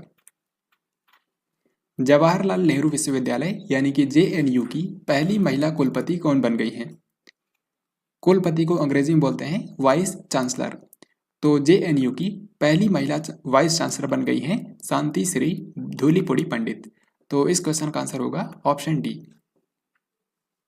अब इसी के साथ मैं आपको बताऊंगा फरवरी 2022 के अंदर कई सारे एजुकेशन से रिलेटेड जो ऑर्गेनाइजेशंस हैं उनके हेड चेंज हुए हैं, जैसे कि कर्मचारी चयन आयोग, इसके नए अध्यक्ष बन गए हैं एस किशोर। विश्वविद्यालय अनुदान आयोग यानी कि यूनिवर्सिटी ग्रांट्स कमीशन जिसको बोलते हैं यूजीसी, तो यूजीसी के नए अध्यक्ष बन गए हैं प्रोफेसर एम जगदीश कुमार। अभी मैंने आपको बताया जवाहरलाल नेहरू यूनिवर्सिटी यानी कि जेएनयू की कुलपति बन गई हैं शांति श्री धूलीपुड़ी पंडित। केंद्रीय माध्यमिक शिक्षा बोर्ड यानी कि सीबीएसई के नए अध्यक्ष बन गए हैं विनीत जोशी। राष्ट्रीय शैक्षिक अनुसंधान और प्रशिक्षण परिषद यानी कि एनसीईआरटी, इसके नए डायरेक्टर बन गए हैं दिनेश प्रसाद सकलानी। तो ये सारी अपॉइंटमेंट्स भी आपको याद रखनी है, these are very very important. हाल ही में एडिडास ने इनमें से किस खिलाड़ी को अपना ब्रांड एम्बेसडर अपॉइंट किया है? तो एडिडास जो कि एक स्पोर्ट वियर कंपनी है, हाल ही में इन्होंने अपना ब्रांड एम्बेसडर बनाया है मनिका बत्रा को। यहाँ पर आप देख सकते हैं जो मनिका बत्रा हैं ये भारत की एक मशहूर टेबल टेनिस प्लेयर हैं और ये दिल्ली के रहने वाली हैं। तो हाल ही में इनको एडिडास ने अपना ब्रांड एम्बेसडर बनाया है। इंडियन प्रीमियर लीग यानी कि आईपीएल का कौन सा संस्करण 26 मार्च से लेकर के 29 मई 2022 तक खेला जाएगा? तो साल 2022 में आईपीएल का 15वां सीजन होने वाला है और ये लगभग 2 महीनों तक चलेगा, 26 मार्च से लेकर के 29 मई। तो इस क्वेश्चन का आंसर होगा 50th season. Indian premiere league 2022 से रिलेटेड कुछ इंपॉर्टेंट बातें आपको याद रखनी है। जैसे कि इसी को IPL 15 या फिर टाटा IPL के नाम से भी जाना जाता है, क्योंकि इस बार की जो टाइटल स्पॉन्सर बनी है ये है टाटा ग्रुप। इस बार जो IPL टूर्नामेंट है इसका आयोजन किया जाएगा महाराष्ट्र के 4 स्टेडियम के अंदर। इस बार टोटल 74 मैच होंगे और 10 टीमों के बीच में ये IPL खेला जाएगा, क्योंकि आपको बताएं पिछले साल तक 8 ही टीमें थी, लेकिन इस बार 2 नई IPL टीमें बनी हैं। जो 2 नई IPL टीमें बनी हैं इनमें से एक है अहमदाबाद की IPL टीम जिसका नाम है गुजरात टाइटंस, और लखनऊ की जो IPL टीम बनी है उसका नाम है लखनऊ सुपर जायंट्स। तो इन दोनों के बारे में भी आपको ध्यान रखना है। फरवरी 2022 में आए चक्रवात बदसीराई ने इनमें से किस देश को प्रभावित किया है? तो बदसीराई नाम का जो चक्रवात है ये आया था मेडागास्कर कंट्री के अंदर, और अभी तक इससे लगभग 100 से भी ज़्यादा लोग मारे जा चुके हैं। तो इस क्वेश्चन का आंसर होगा ऑप्शन बी यानी कि मेडागास्कर। मेडागास्कर कंट्री में ही फरवरी के एंड में एक और साइक्लोन आया था जिसका नाम था इमनाती। तो इनमें से कोई भी आपसे पूछा जाए तो आंसर हो जाएगा मेडागास्कर। मीराबाई चानू ने सिंगापुर वेटलिफ्टिंग इंटरनेशनल 2022 प्रतियोगिता में कौन सा पदक जीता है? तो मीराबाई चानू जो कि भारत के एक मशहूर भारोत्तोलक हैं, हाल ही में इन्होंने सिंगापुर वेटलिफ्टिंग इंटरनेशनल प्रतियोगिता के अंदर गोल्ड मेडल जीता है। सो इस क्वेश्चन का आंसर होगा ऑप्शन ए। दोस्तों इस टूर्नामेंट के अंदर मीराबाई चानू सहित भारत के टोटल 8 खिलाड़ी गए थे, और सभी 8 खिलाड़ियों ने कोई ना कोई मेडल जीता है, क्योंकि यहाँ पर भारत को 6 गोल्ड, 1 सिल्वर और 1 ब्रॉन्ज मेडल मिला है। और इन सभी ने जो 2022 में बर्मिंघम शहर के अंदर कॉमनवेल्थ गेम्स होंगे उसके लिए क्वालिफाई कर लिया है। मार्च 2022 में इनमें से कौन सा राज्य 56वीं राष्ट्रीय क्रॉस कंट्री चैंपियनशिप की मेजबानी करेगा?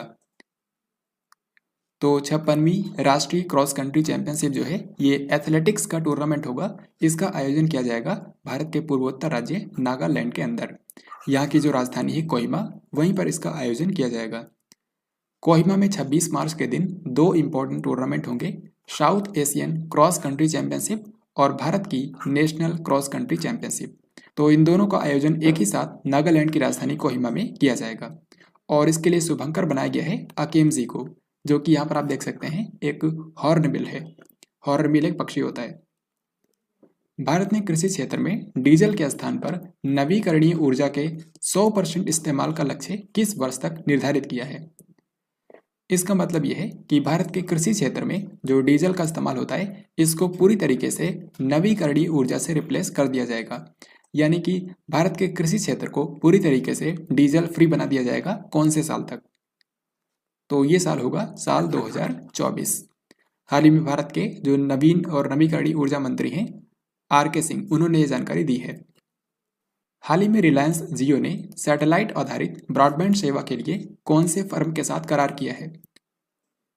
तो भारत के अंदर सैटेलाइट आधारित ब्रॉडबैंड सेवा प्रदान करने के लिए हाल ही में रिलायंस जियो ने लग्जमबर्ग की कंपनी के साथ में करार किया है, और इस कंपनी का नाम है SES। तो इस क्वेश्चन का आंसर हो गया ऑप्शन ए। भारत का पहला ग्राफीन इनोवेशन सेंटर निम्न में से कौन से राज्य के अंदर स्थापित किया गया है?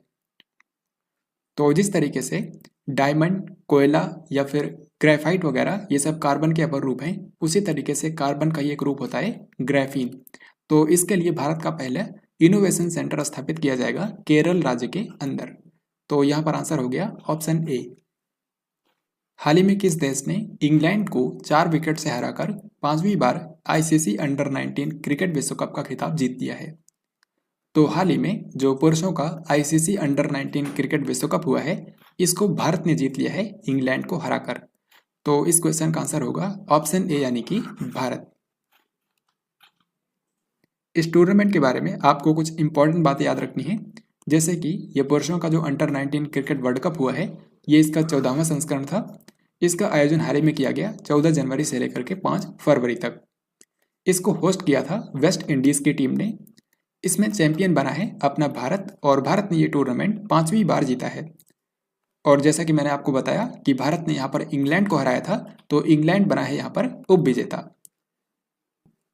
Laureus world break through of the year award के लिए नामांकित होने वाले तीसरे भारतीय खिलाड़ी कौन बन गए हैं?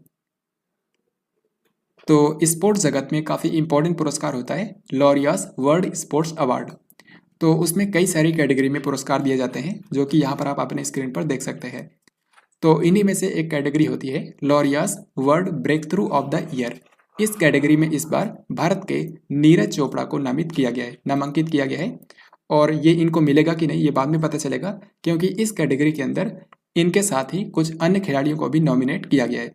तो इनमें से किसी एक को ही ये पुरस्कार मिलेगा। तो यहाँ पर पूछा गया है कि लॉरियास वर्ल्ड स्पोर्ट अवार्ड में नामांकित होने वाले भारत के तीसरे खिलाड़ी कौन बने। आंसर होगा नीरज चोपड़ा, क्योंकि इससे पहले विनेश फोगाट और सचिन तेंदुलकर को लॉरियास वर्ल्ड स्पोर्ट अवार्ड्स के अंदर नामांकित किया गया था।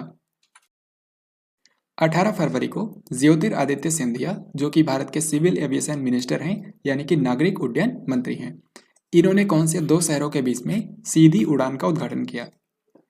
यानी कि आपको बताना है इनमें से कौन से दो शहरों के बीच में डायरेक्ट फ्लाइट शुरू करी गई है भारत के ज्योतिरादित्य सिंधिया के द्वारा।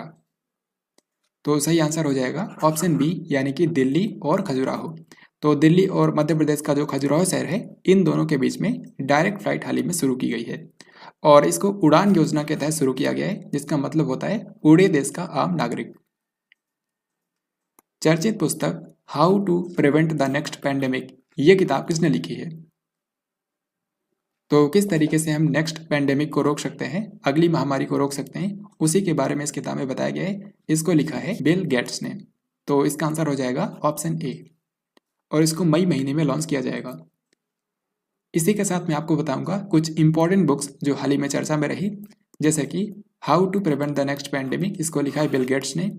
India Africa relations changing horizons, तो भारत और अफ्रीका के बीच में संबंधों के ऊपर एक किताब लिखी गई है, इसको लिखा है राजीव भाटिया ने, जो कि खुद कई सारे अफ्रीकी देशों के अंदर उच्चायुक्त रह चुके हैं।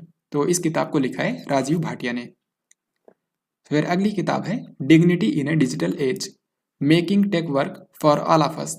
इस किताब को लिखा है रो खन्ना ने, जो कि एक भारतीय अमेरिकी व्यक्ति हैं।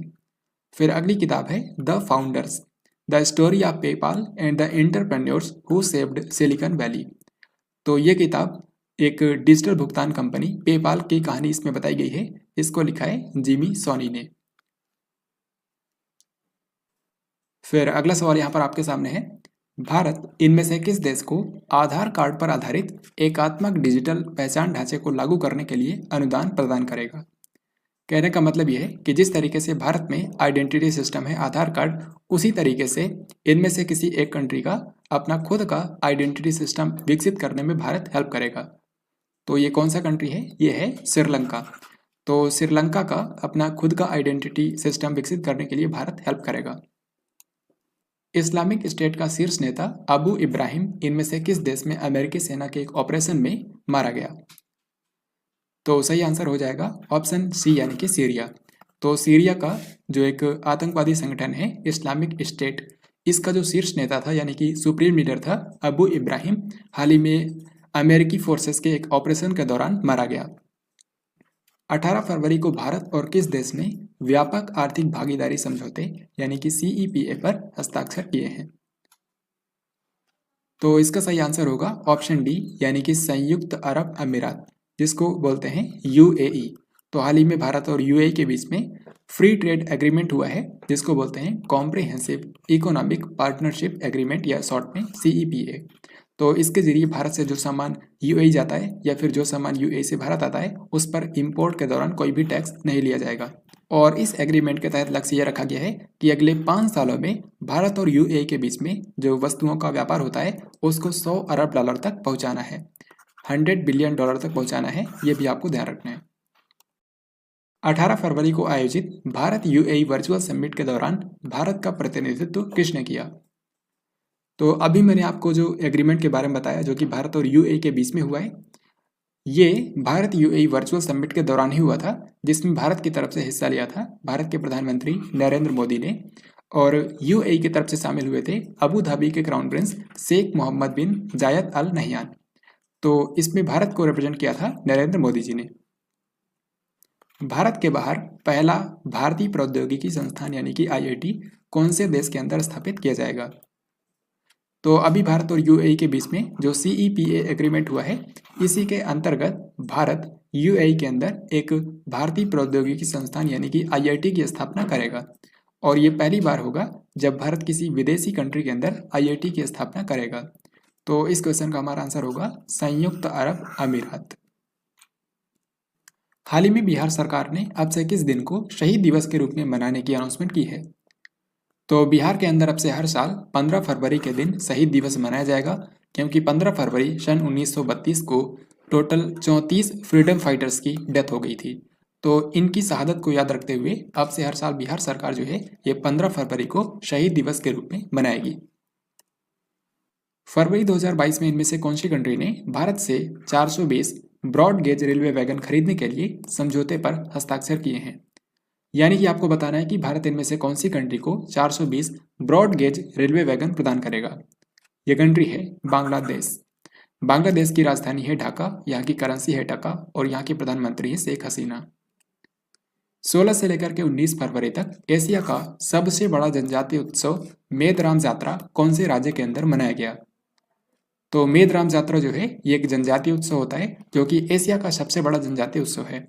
ये हाल ही में मनाया गया है तेलंगाना राज्य के अंदर। इसके बारे में यहाँ पर आप अन्य जानकारी देख सकते हैं, जैसे कि ये कुंभ मेले के बाद देश का दूसरा सबसे बड़ा मेला होता है। तेलंगाना के दूसरे सबसे बड़े जनजातीय समुदाय कोया जनजाति के द्वारा इसको 4 दिनों तक फरवरी महीने में हर 2 साल में एक बार मनाया जाता है। ये जो त्यौहार होता है ये देवी समक्का और देवी सरलम्मा के सम्मान में फरवरी महीने के अंदर आयोजित किया जाता है 2 साल में एक बार। इस बार के कार्यक्रम के लिए भारत के जनजातीय मंत्रालय ने 2.26 करोड़ रुपए मंजूर किए थे। तो ये सारी बातें आपको याद रखनी है, डेफिनेटली आपके एग्जाम में इससे रिलेटेड क्वेश्चन पूछा सकता है। भारत के अंदर इनमें से किस सुरंग को 10,000 फीट से अधिक ऊंचाई पर स्थित सबसे लंबे राजमार्ग सुरंग के रूप में प्रमाणित किया गया है? तो पूरी दुनिया के अंदर 10,000 फीट से अधिक ऊंचाई पर स्थित जो भी टनल्स हैं उनमें से सबसे लंबी टनल है भारत की अटल टनल, क्योंकि हाल ही में इसको सर्टिफाई किया है यानी कि प्रमाणित किया है वर्ल्ड बुक ऑफ रिकॉर्ड्स ने, जो कि यूके के अंदर स्थित है। तो इस क्वेश्चन का आंसर होगा ऑप्शन ए। तो जैसा कि मैंने आपको बताया कि ये 10,000 फीट से अधिक ऊंचाई पर स्थित सबसे लंबी सुरंग है। तो इसकी लंबाई कितनी है? इसकी लंबाई है 9.02 किलोमीटर। 1000 पुरुष एक दिवसीय मैच खेलने वाली दुनिया की पहली क्रिकेट टीम कौन सी बन गई है? तो दुनिया की पहली क्रिकेट टीम जिसने 1000 पुरुष एक दिवसीय मैच खेले हैं ये टीम है अपनी भारत की टीम। सो इस क्वेश्चन का आंसर होगा ऑप्शन ए। और दोस्तों भारत ने अपना जो 1000वां पुरुष ODI मैच खेला है ये रोहित शर्मा की कप्तानी में हाल ही में नरेंद्र मोदी स्टेडियम के अंदर खेला गया, जो कि वेस्ट इंडीज के खिलाफ भारत ने खेला है।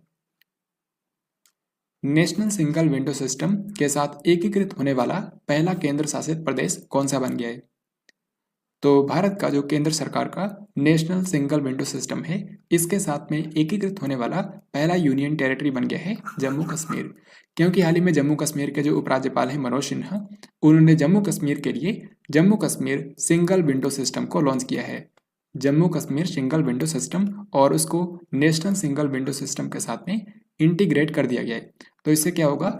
इससे जम्मू कश्मीर के अंदर इन्वेस्टमेंट करने में जो कंपनियां हैं उनको आसानी होगी। हाल ही में उत्तराखंड सरकार ने विधानसभा चुनाव 2022 के लिए किस बॉलीवुड अभिनेता को ब्रांड एम्बेसडर बनाया था? तो उत्तराखंड के अंदर जो विधानसभा चुनाव हुए हैं उसके लिए ब्रांड एम्बेसडर बनाया गया था अभिनेता अक्षय कुमार को। तो इस क्वेश्चन का आंसर होगा ऑप्शन सी। इसी के साथ मैं आपको बताऊंगा कि फरवरी 2022 के महीने में कुछ इंपॉर्टेंट कंपनियों के ब्रांड एम्बेसडर बने हैं, तो ये सभी आपको ध्यान रखने हैं। जैसे कि डिश टीवी इंडिया की जो DTH ब्रांड है D2H, इसके ब्रांड एम्बेसडर बने हैं Rishabh Pant. Coca Cola India की जो थम्स अप ब्रांड है इसके लिए ब्रांड एम्बेसडर बने हैं शाहरुख खान। इसके अलावा एक A23 गेमिंग एप्लीकेशन है उसके भी ब्रांड एम्बेसडर बने हैं शाहरुख खान। एडिडास कंपनी की ब्रांड एम्बेसडर बनी है भारत की मशहूर table tennis player Manika Batra. Bihar khadi का ब्रांड एम्बेसडर बनाया गया है अभिनेता मनोज तिवारी को। फुटवियर कंपनी बाटा इंडिया ने अपना ब्रांड एम्बेसडर बनाया है अभिनेत्री दिशा पाटनी को।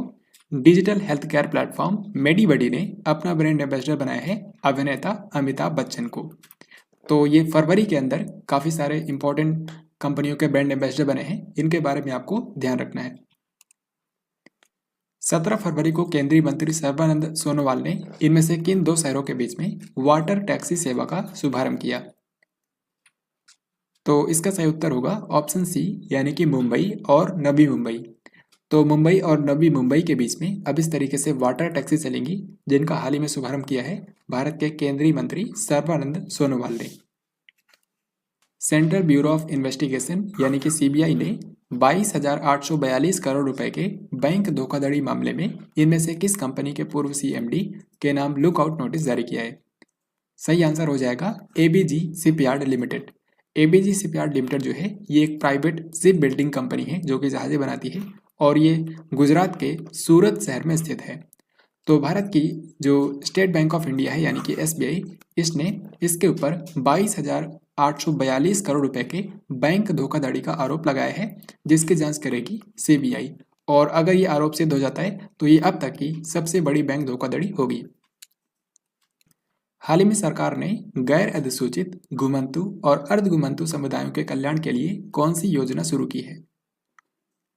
तो भारत के अंदर जो डी नोटिफाइड ट्राइब्स हैं, नोमैडिक और सेमी नोमैडिक कम्युनिटीज़ हैं, उनके कल्याण के लिए एक योजना शुरू की है जिसका नाम है सीड योजना। तो इस क्वेश्चन का आंसर होगा ऑप्शन ए। यहाँ पर आप इसका फुल फॉर्म देख सकते हैं। सीड का फुल फॉर्म है scheme for economic empowerment of DNTs. यहाँ डीएनटी का मतलब है डी नोटिफाइड ट्राइब्स। तो इसको भी स्माइल योजना की तरह ही सामाजिक न्याय और अधिकारिता मंत्री डॉक्टर वीरेंद्र कुमार ने हाल ही में लॉन्च किया है 16 फरवरी को। तो इसके अंदर विमुक्त यानी कि डी नोटिफाइड, घुमंतु यानी कि नोमैडिक और अर्ध घुमंतु यानी कि सेमी नोमैडिक जो समुदाय हैं उनके कल्याण के लिए ये योजना चलाई जाएगी। इस योजना के ऊपर अगले 5 सालों में 200 करोड़ रुपए खर्च किए जाएंगे और इसके जरिए जो डी नोटिफाइड ट्राइब्स हैं या फिर नोमैडिक ट्राइब्स हैं और सेमी नोमैडिक ट्राइब्स हैं, इनके उम्मीदवारों को बेहतर क्वालिटी की कोचिंग प्रोवाइड की जाएगी फ्री में। इसके अलावा उनको आयुष्मान भारत योजना के अंतर्गत स्वास्थ्य बीमा प्रदान किया जाएगा। साथ ही उनकी आजीविका के लिए बेहतर सुविधाएं उपलब्ध कराई जाएंगी और उनको मकान निर्माण के लिए वित्तीय सहायता उपलब्ध कराई जाएगी। तो ये है सीड योजना, जिसको शुरू किया है भारत के सामाजिक न्याय और अधिकारिता मंत्रालय ने। हाल ही में भारत के पर्यटन मंत्रालय ने पुनौरा धाम जानकी मंदिर को स्वदेश दर्शन योजना के रामायण सर्किट में शामिल कर लिया है। आपको बताना है कि ये कहाँ पर स्थित है। तो पुनौरा धाम जानकी मंदिर जो है ये है बिहार के सीतामढ़ी जिले में। तो अब इसको जो स्वदेश दर्शन योजना है पर्यटन मंत्रालय की, इसके रामायण सर्किट के अंदर शामिल कर लिया गया है। हाल ही में केंद्र सरकार ने एलआईसी के अध्यक्ष एमआर कुमार के कार्यकाल को कितने साल के लिए बढ़ा दिया है?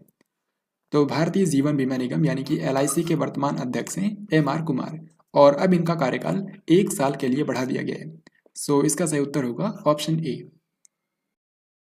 बैंकिंग क्षेत्र में हाल ही में कई सारी महत्वपूर्ण नियुक्तियां हुई हैं, जैसे कि आईडीबीआई बैंक के एमडी और सीईओ बने हैं राकेश शर्मा। पहले भी यही थे और अभी इनको एक बार फिर से अपॉइंट कर दिया गया है।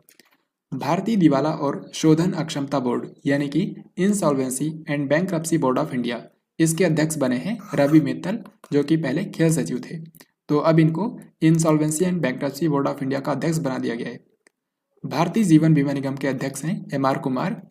भारत के लेखा महानियंत्रक यानी कि कंट्रोलर जनरल ऑफ अकाउंट्स का अतिरिक्त प्रभार दे दिया गया है सोनाली सिंह को, क्योंकि दीपक दास जो इससे पहले थे वो रिटायर हो चुके हैं। तो अभी के लिए कुछ समय के लिए इनको अतिरिक्त प्रभार दिया गया है। Institute of chartered accountants of India यानी कि ICAI, इसके अध्यक्ष बने हैं देवाशीष मित्रा। तो बैंकिंग क्षेत्र में ये जो अपॉइंटमेंट्स हुई हैं इनके बारे में भी आपको याद रखना है। विक्रम साराभाई अंतरिक्ष केंद्र के नए निदेशक के रूप में किसे नियुक्त कर दिया गया है? तो अगर आपने इस वीडियो को ध्यान से देखा होगा तो इस क्वेश्चन का आंसर आप आसानी से कर सकते हैं, क्योंकि ऑलरेडी मैंने आपको इसके बारे में बताया है। तो विक्रम साराभाई स्पेस सेंटर जो कि केरल के तिरुवनंतपुरम में है, अब इसके नए डायरेक्टर बन गए हैं डॉक्टर उन्नी कृष्णन नायर, क्योंकि इससे पहले थे एस सोमनाथ, लेकिन एस सोमनाथ को अब इसरो का अध्यक्ष बना दिया गया है। तो इस क्वेश्चन का आंसर होगा ऑप्शन डी। फिर अगला सवाल यहाँ पर आपसे पूछा गया है, इकोनॉमिस्ट इंटेलिजेंस यूनिट के द्वारा जारी लोकतंत्र सूचकांक 2021 में भारत कौन से स्थान पर है?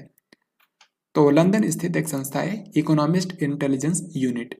हाल ही में इसने डेमोक्रेसी इंडेक्स 2021 जारी किया है। इसमें दुनिया भर की डेमोक्रेसीज को रैंक किया गया है। यहाँ पर इस इंडेक्स के अंदर टोटल 167 देशों को शामिल किया गया है, जिनमें से नंबर 1 पर है नॉर्वे। फिर अगर हम भारत की बात करें तो भारत का स्थान है 46 और इसमें जो सबसे आखिर में है वो कंट्री है अफगानिस्तान। तो यहाँ पर पूछा गया है कि भारत का स्थान कौन सा है। भारत का स्थान है 46। पिछले बार भारत 53वें स्थान पर था, तो इस बार भारत ने 7 पायदान की ग्रोथ की है। कैमरून में आयोजित किए गए अफ्रीका कप ऑफ नेशंस 2021 का खिताब कौन से देश ने जीत लिया है। तो अफ्रीका कप ऑफ नेशंस, जिसमें अफ्रीकी जो देश हैं वो आपस में खेलते हैं, ये एक फुटबॉल टूर्नामेंट होता है। तो इसको हाल ही में जीता है सेनेगल कंट्री ने। सेनेगल ने यहाँ पर इसको पहली बार जीता है और सेनेगल ने फाइनल में हराया मिस्र को। हाल ही में किस भारतीय को इंटरनेशनल रबर स्टडी ग्रुप का अध्यक्ष अपॉइंट कर दिया गया है। तो इंटरनेशनल रबर स्टडी ग्रुप जो है ये सिंगापुर में स्थित है और ये दुनिया भर के जो रबर उत्पादक संगठन है उसका एक संघ है।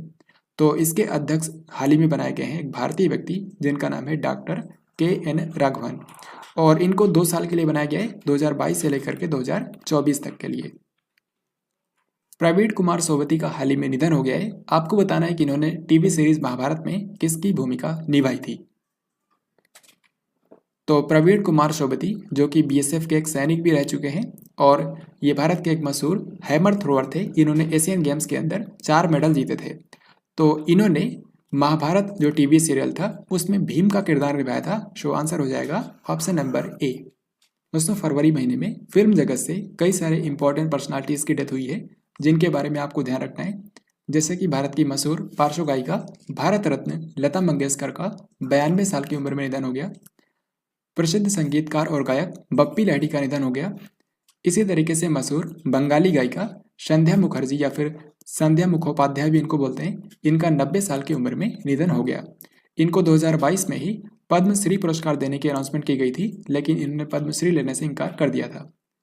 महाभारत में भीम की भूमिका निभाने वाले प्रवीण कुमार सोबती का निधन हो गया। और सुप्रसिद्ध फिल्म और टेलीविजन अभिनेता रमेश देव का 93 साल की उम्र में निधन हो गया। 19 फरवरी को भारत के प्रधानमंत्री नरेंद्र मोदी ने इनमें से कौन से शहर के अंदर गोवर्धन बायो CNG प्लांट का उद्घाटन किया। तो इसका सही आंसर हो जाएगा ऑप्शन A यानी कि इंदौर। तो इंदौर जो कि पूरे भारत का सबसे साफ शहर है, यहाँ पर एक गोवर्धन बायो CNG प्लांट की स्थापना की गई है और इस प्लांट के अंदर अपशिष्ट प्रबंधन के साथ साथ यहाँ पर CNG गैस का भी उत्पादन किया जाएगा। यहाँ पर आपको बता दूं कि एक दिन के अंदर 550 टन अपशिष्ट का प्रबंधन किया जाएगा और इसके जरिए यहाँ पर लगभग 17 टन CNG का उत्पादन एक दिन के अंदर किया जाएगा। तो दोस्तों, ये जो प्लांट है ये इंदौर के अंदर स्थापित किया गया है, ये आपको ध्यान रखना है। 19 फरवरी को PM नरेंद्र मोदी ने किस कंपनी के द्वारा निर्मित 100 किसान ड्रोन का शुभारंभ देश के विभिन्न हिस्सों में किया। तो जो किसान हैं उनके खेतों में कीटनाशकों का छिड़काव करने के लिए हाल ही में PM नरेंद्र मोदी ने एक साथ 100 किसान ड्रोन को रवाना किया था और इन सभी किसान ड्रोन को बनाया है गरुड़ एरोस्पेस प्राइवेट लिमिटेड ने। Garuda aerospace private limited. So answer हो जाएगा ऑप्शन D। मेटावर्स में खुद को लॉन्च करने वाला दुनिया का पहला बैंक कौन सा बन गया है। तो मेटावर्स जो कि एक वर्चुअल दुनिया है, इसकी शुरुआत की है फेसबुक, जिसको बोलते थे पहले, अब बोलते हैं मेटा कंपनी। तो मेटा ने इसकी शुरुआत की है और इसमें खुद को लॉन्च करने वाला दुनिया का पहला बैंक बन गया है JP मॉर्गन, जो कि अमेरिका में स्थित है और ये है अमेरिका के न्यूयॉर्क शहर में। बीजिंग में आयोजित किए गए शीतकालीन ओलंपिक 2022 में शामिल एकमात्र भारतीय खिलाड़ी कौन थे। तो इस बार जो विंटर ओलंपिक गेम्स हुए हैं इनका समापन हाल ही में हो चुका है। पहले इसके बारे में आपको कुछ इंपॉर्टेंट जानकारी बताता हूँ।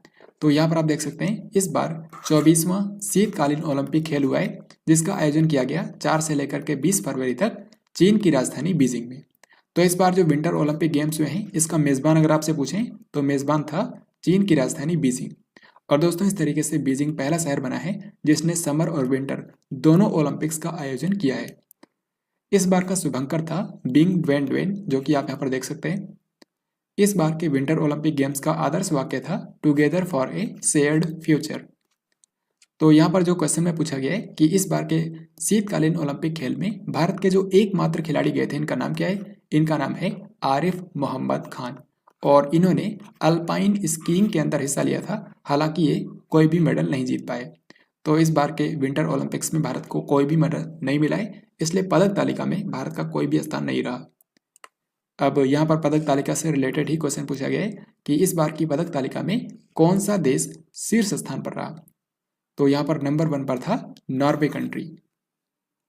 यहाँ पर आप देख सकते हैं बीजिंग 2020 की जो पदक तालिका है उसमें नंबर 1 पर है नॉर्वे, क्योंकि नॉर्वे ने टोटल 37 मेडल जीते हैं, जिनमें से 16 हैं गोल्ड मेडल, 8 है सिल्वर और 13 है ब्रॉन्ज मेडल। दूसरे नंबर पर रहा जर्मनी और तीसरे नंबर पर रहा मेजबान चाइना। भारत के किस 16 वर्षीय ग्रैंड मास्टर ने विश्व चैंपियन मैग्नस कार्लसन को एयर थिंग्स मास्टर्स टूर्नामेंट में हरा दिया है? तो आज के समय शतरंज के अंदर वर्ल्ड चैंपियन है मैग्नस कार्लसन, जो कि नॉर्वे के व्यक्ति है। यहाँ पर आप इनको देख सकते हैं। तो इनको हाल ही में एक ऑनलाइन टूर्नामेंट के दौरान भारत के 16 वर्षीय शतरंज ग्रैंड मास्टर आर प्रज्ञानानंदा ने हरा दिया है। तो इस कारण ये काफ़ी ज़्यादा चर्चा में रहे थे। इनका नाम आपको ध्यान रखना है, आर प्रज्ञानानंदा। हाल ही में दिल्ली पुलिस के स्मार्ट कार्ड शस्त्र लाइसेंस और शस्त्र ऐप का शुभारंभ किसने किया है? तो दोस्तों दिल्ली पुलिस जो है ये भारत की पहली पुलिस बन गई है जिसने शस्त्रों यानी कि हथियारों का जो लाइसेंस होता है उसको स्मार्ट कार्ड के ऊपर शिफ्ट कर दिया है। अभी तक ये इसके लिए एक बुकलेट जारी की जाती थी, लेकिन अब इसके लिए एक स्मार्ट कार्ड जारी किया गया है और इसका शुभारंभ किया भारत के गृह मंत्री अमित शाह ने। सो इस क्वेश्चन का आंसर होगा ऑप्शन बी। तो अब दिल्ली पुलिस के द्वारा जो हथियारों के लाइसेंस जारी किए जाएंगे वो एक बुकलेट की बजाय स्मार्ट कार्ड के ऊपर जारी किए जाएंगे। Next question and very important, भारतीय रेलवे 30.76 करोड़ रुपए की लागत से किस शहर में देश की सबसे बड़ी कुश्ती अकादमी स्थापित करेगी? तो भारतीय पहलवानों की ट्रेनिंग के लिए विश्व स्तरीय सुविधाएं प्रदान करने के लिए हाल ही में भारतीय रेलवे ने एक कुश्ती अकादमी की स्थापना करने का फैसला किया है, जो कि पूरे भारत की सबसे बड़ी कुश्ती अकादमी होगी और इसकी स्थापना की जाएगी दिल्ली के किशनगंज में।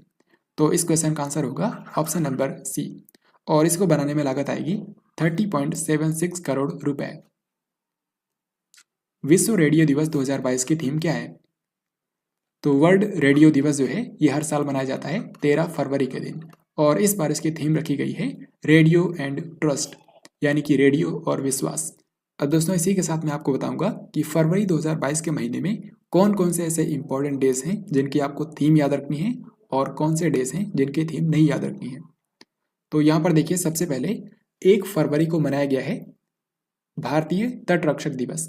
तो जो भारत की इंडियन कोस्ट गार्ड है ये अपना डे मनाती है 1 फरवरी के दिन। फिर इसके बाद 2 फरवरी को मनाया गया है विश्व आर्द्र भूमि दिवस, यानी कि वर्ल्ड वेटलैंड्स डे। तो दुनिया भर के जो वेटलैंड्स हैं उनके संरक्षण के लिए 2 फरवरी को मनाया जाता है विश्व आर्द्र भूमि दिवस। इस बार इसकी थीम रखी गई है wetlands action for people and nature, wetlands action for people and nature. फिर 4 फरवरी को मनाया गया है विश्व कैंसर दिवस, यानी कि वर्ल्ड कैंसर डे, जिसकी इस बार थीम रखी गई है closing the care gap, closing the care gap, very very important. फिर 8 फरवरी को मनाया गया सुरक्षित इंटरनेट दिवस, यानी कि सेफर इंटरनेट डे। तो इंटरनेट सिक्योरिटी के बारे में लोगों को इसमें जागरूक किया जाता है। इस बार की थीम रखी गई है together for a better internet, together for a better internet. फिर इसके बाद 10 फरवरी को मनाया गया है राष्ट्रीय कृमि मुक्ति दिवस, यानी कि नेशनल डी वार्मिंग डे। ये साल में 2 बार मनाया जाता है, एक तो 10 फरवरी को, फिर उसके बाद 10 अगस्त को। फिर और आगे बढ़ते हैं, इसके बाद यहाँ पर है 11 फरवरी। तो 11 फरवरी को मनाया जाता है विश्व यूनानी दिवस। यूनानी एक चिकित्सा पद्धति है जिसकी शुरुआत हुई थी यूनान में।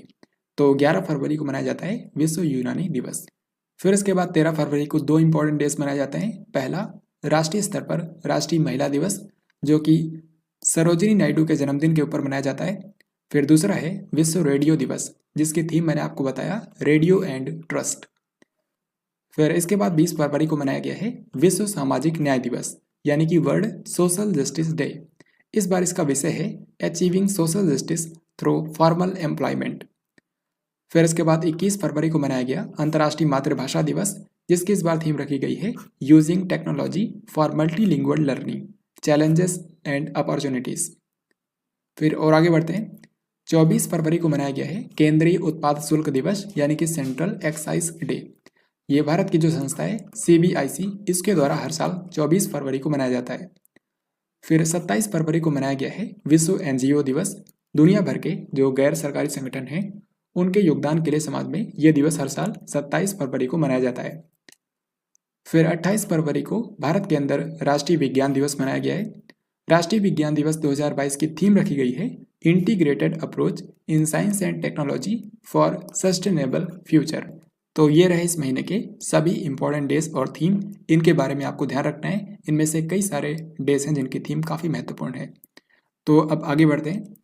58वें म्यूनिक सुरक्षा सम्मेलन में भारत की तरफ से किसने हिस्सा लिया? तो म्यूनिक सुरक्षा सम्मेलन जो है ये एक अंतर्राष्ट्रीय इवेंट होता है जो कि सुरक्षा के ऊपर चर्चा इसमें आयोजित की जाती है और ये होता है हर साल जर्मनी के म्यूनिक शहर में। तो इस बार ये हुआ है इसका 58वां संस्करण और इसमें दुनिया भर के लीडर्स ने हिस्सा लिया। भारत की तरफ से इसमें हिस्सा लेने के लिए गए थे भारत के जो विदेश मंत्री हैं डॉक्टर एस जयशंकर। तो इस क्वेश्चन का आंसर होगा ऑप्शन सी। अंतरिक्ष में मौजूद इंटरनेशनल स्पेस स्टेशन को कौन से साल सेवा मुक्त कर दिया जाएगा? तो जो इंटरनेशनल स्पेस स्टेशन अंतरिक्ष में मौजूद है जिसको 5 स्पेस एजेंसियां मिलकर ऑपरेट करती हैं, ये 2030 तक अपनी सेवाएं देगा और फिर 2031 में इसको रिटायर कर दिया जाएगा। तो इस क्वेश्चन का आंसर होगा ऑप्शन डी। साथ ही आपको ये भी बता दूं कि रूस और भारत ने अनाउंस किया है कि 2030 तक इनका अपना खुद का स्पेस स्टेशन होगा। तो ये बात भी आपको ध्यान रखनी है। हाल ही में किस संस्था के द्वारा नई दिल्ली में डार्कथॉन 2020 का आयोजन किया जा रहा है? तो डार्कथॉन 2020 जो है ये एक हैकाथॉन है जिसमें डार्कनेट के माध्यम से जो मादक पदार्थों की तस्करी होती है उसकी रोकथाम करने का समाधान ढूंढा जाएगा। तो डार्कथॉन 2020 जो है इसको आयोजित कर रहा है नारकोटिक्स कंट्रोल ब्यूरो जो कि भारत के अंदर मादक पदार्थों की तस्करी की रोकथाम के लिए काम करता है। सो यहाँ पर आंसर हो जाएगा option B. Narcotics Control Bureau का मुख्यालय और इसके डायरेक्टर जनरल कौन है ये आपको कमेंट बॉक्स में लिखकर बताना है।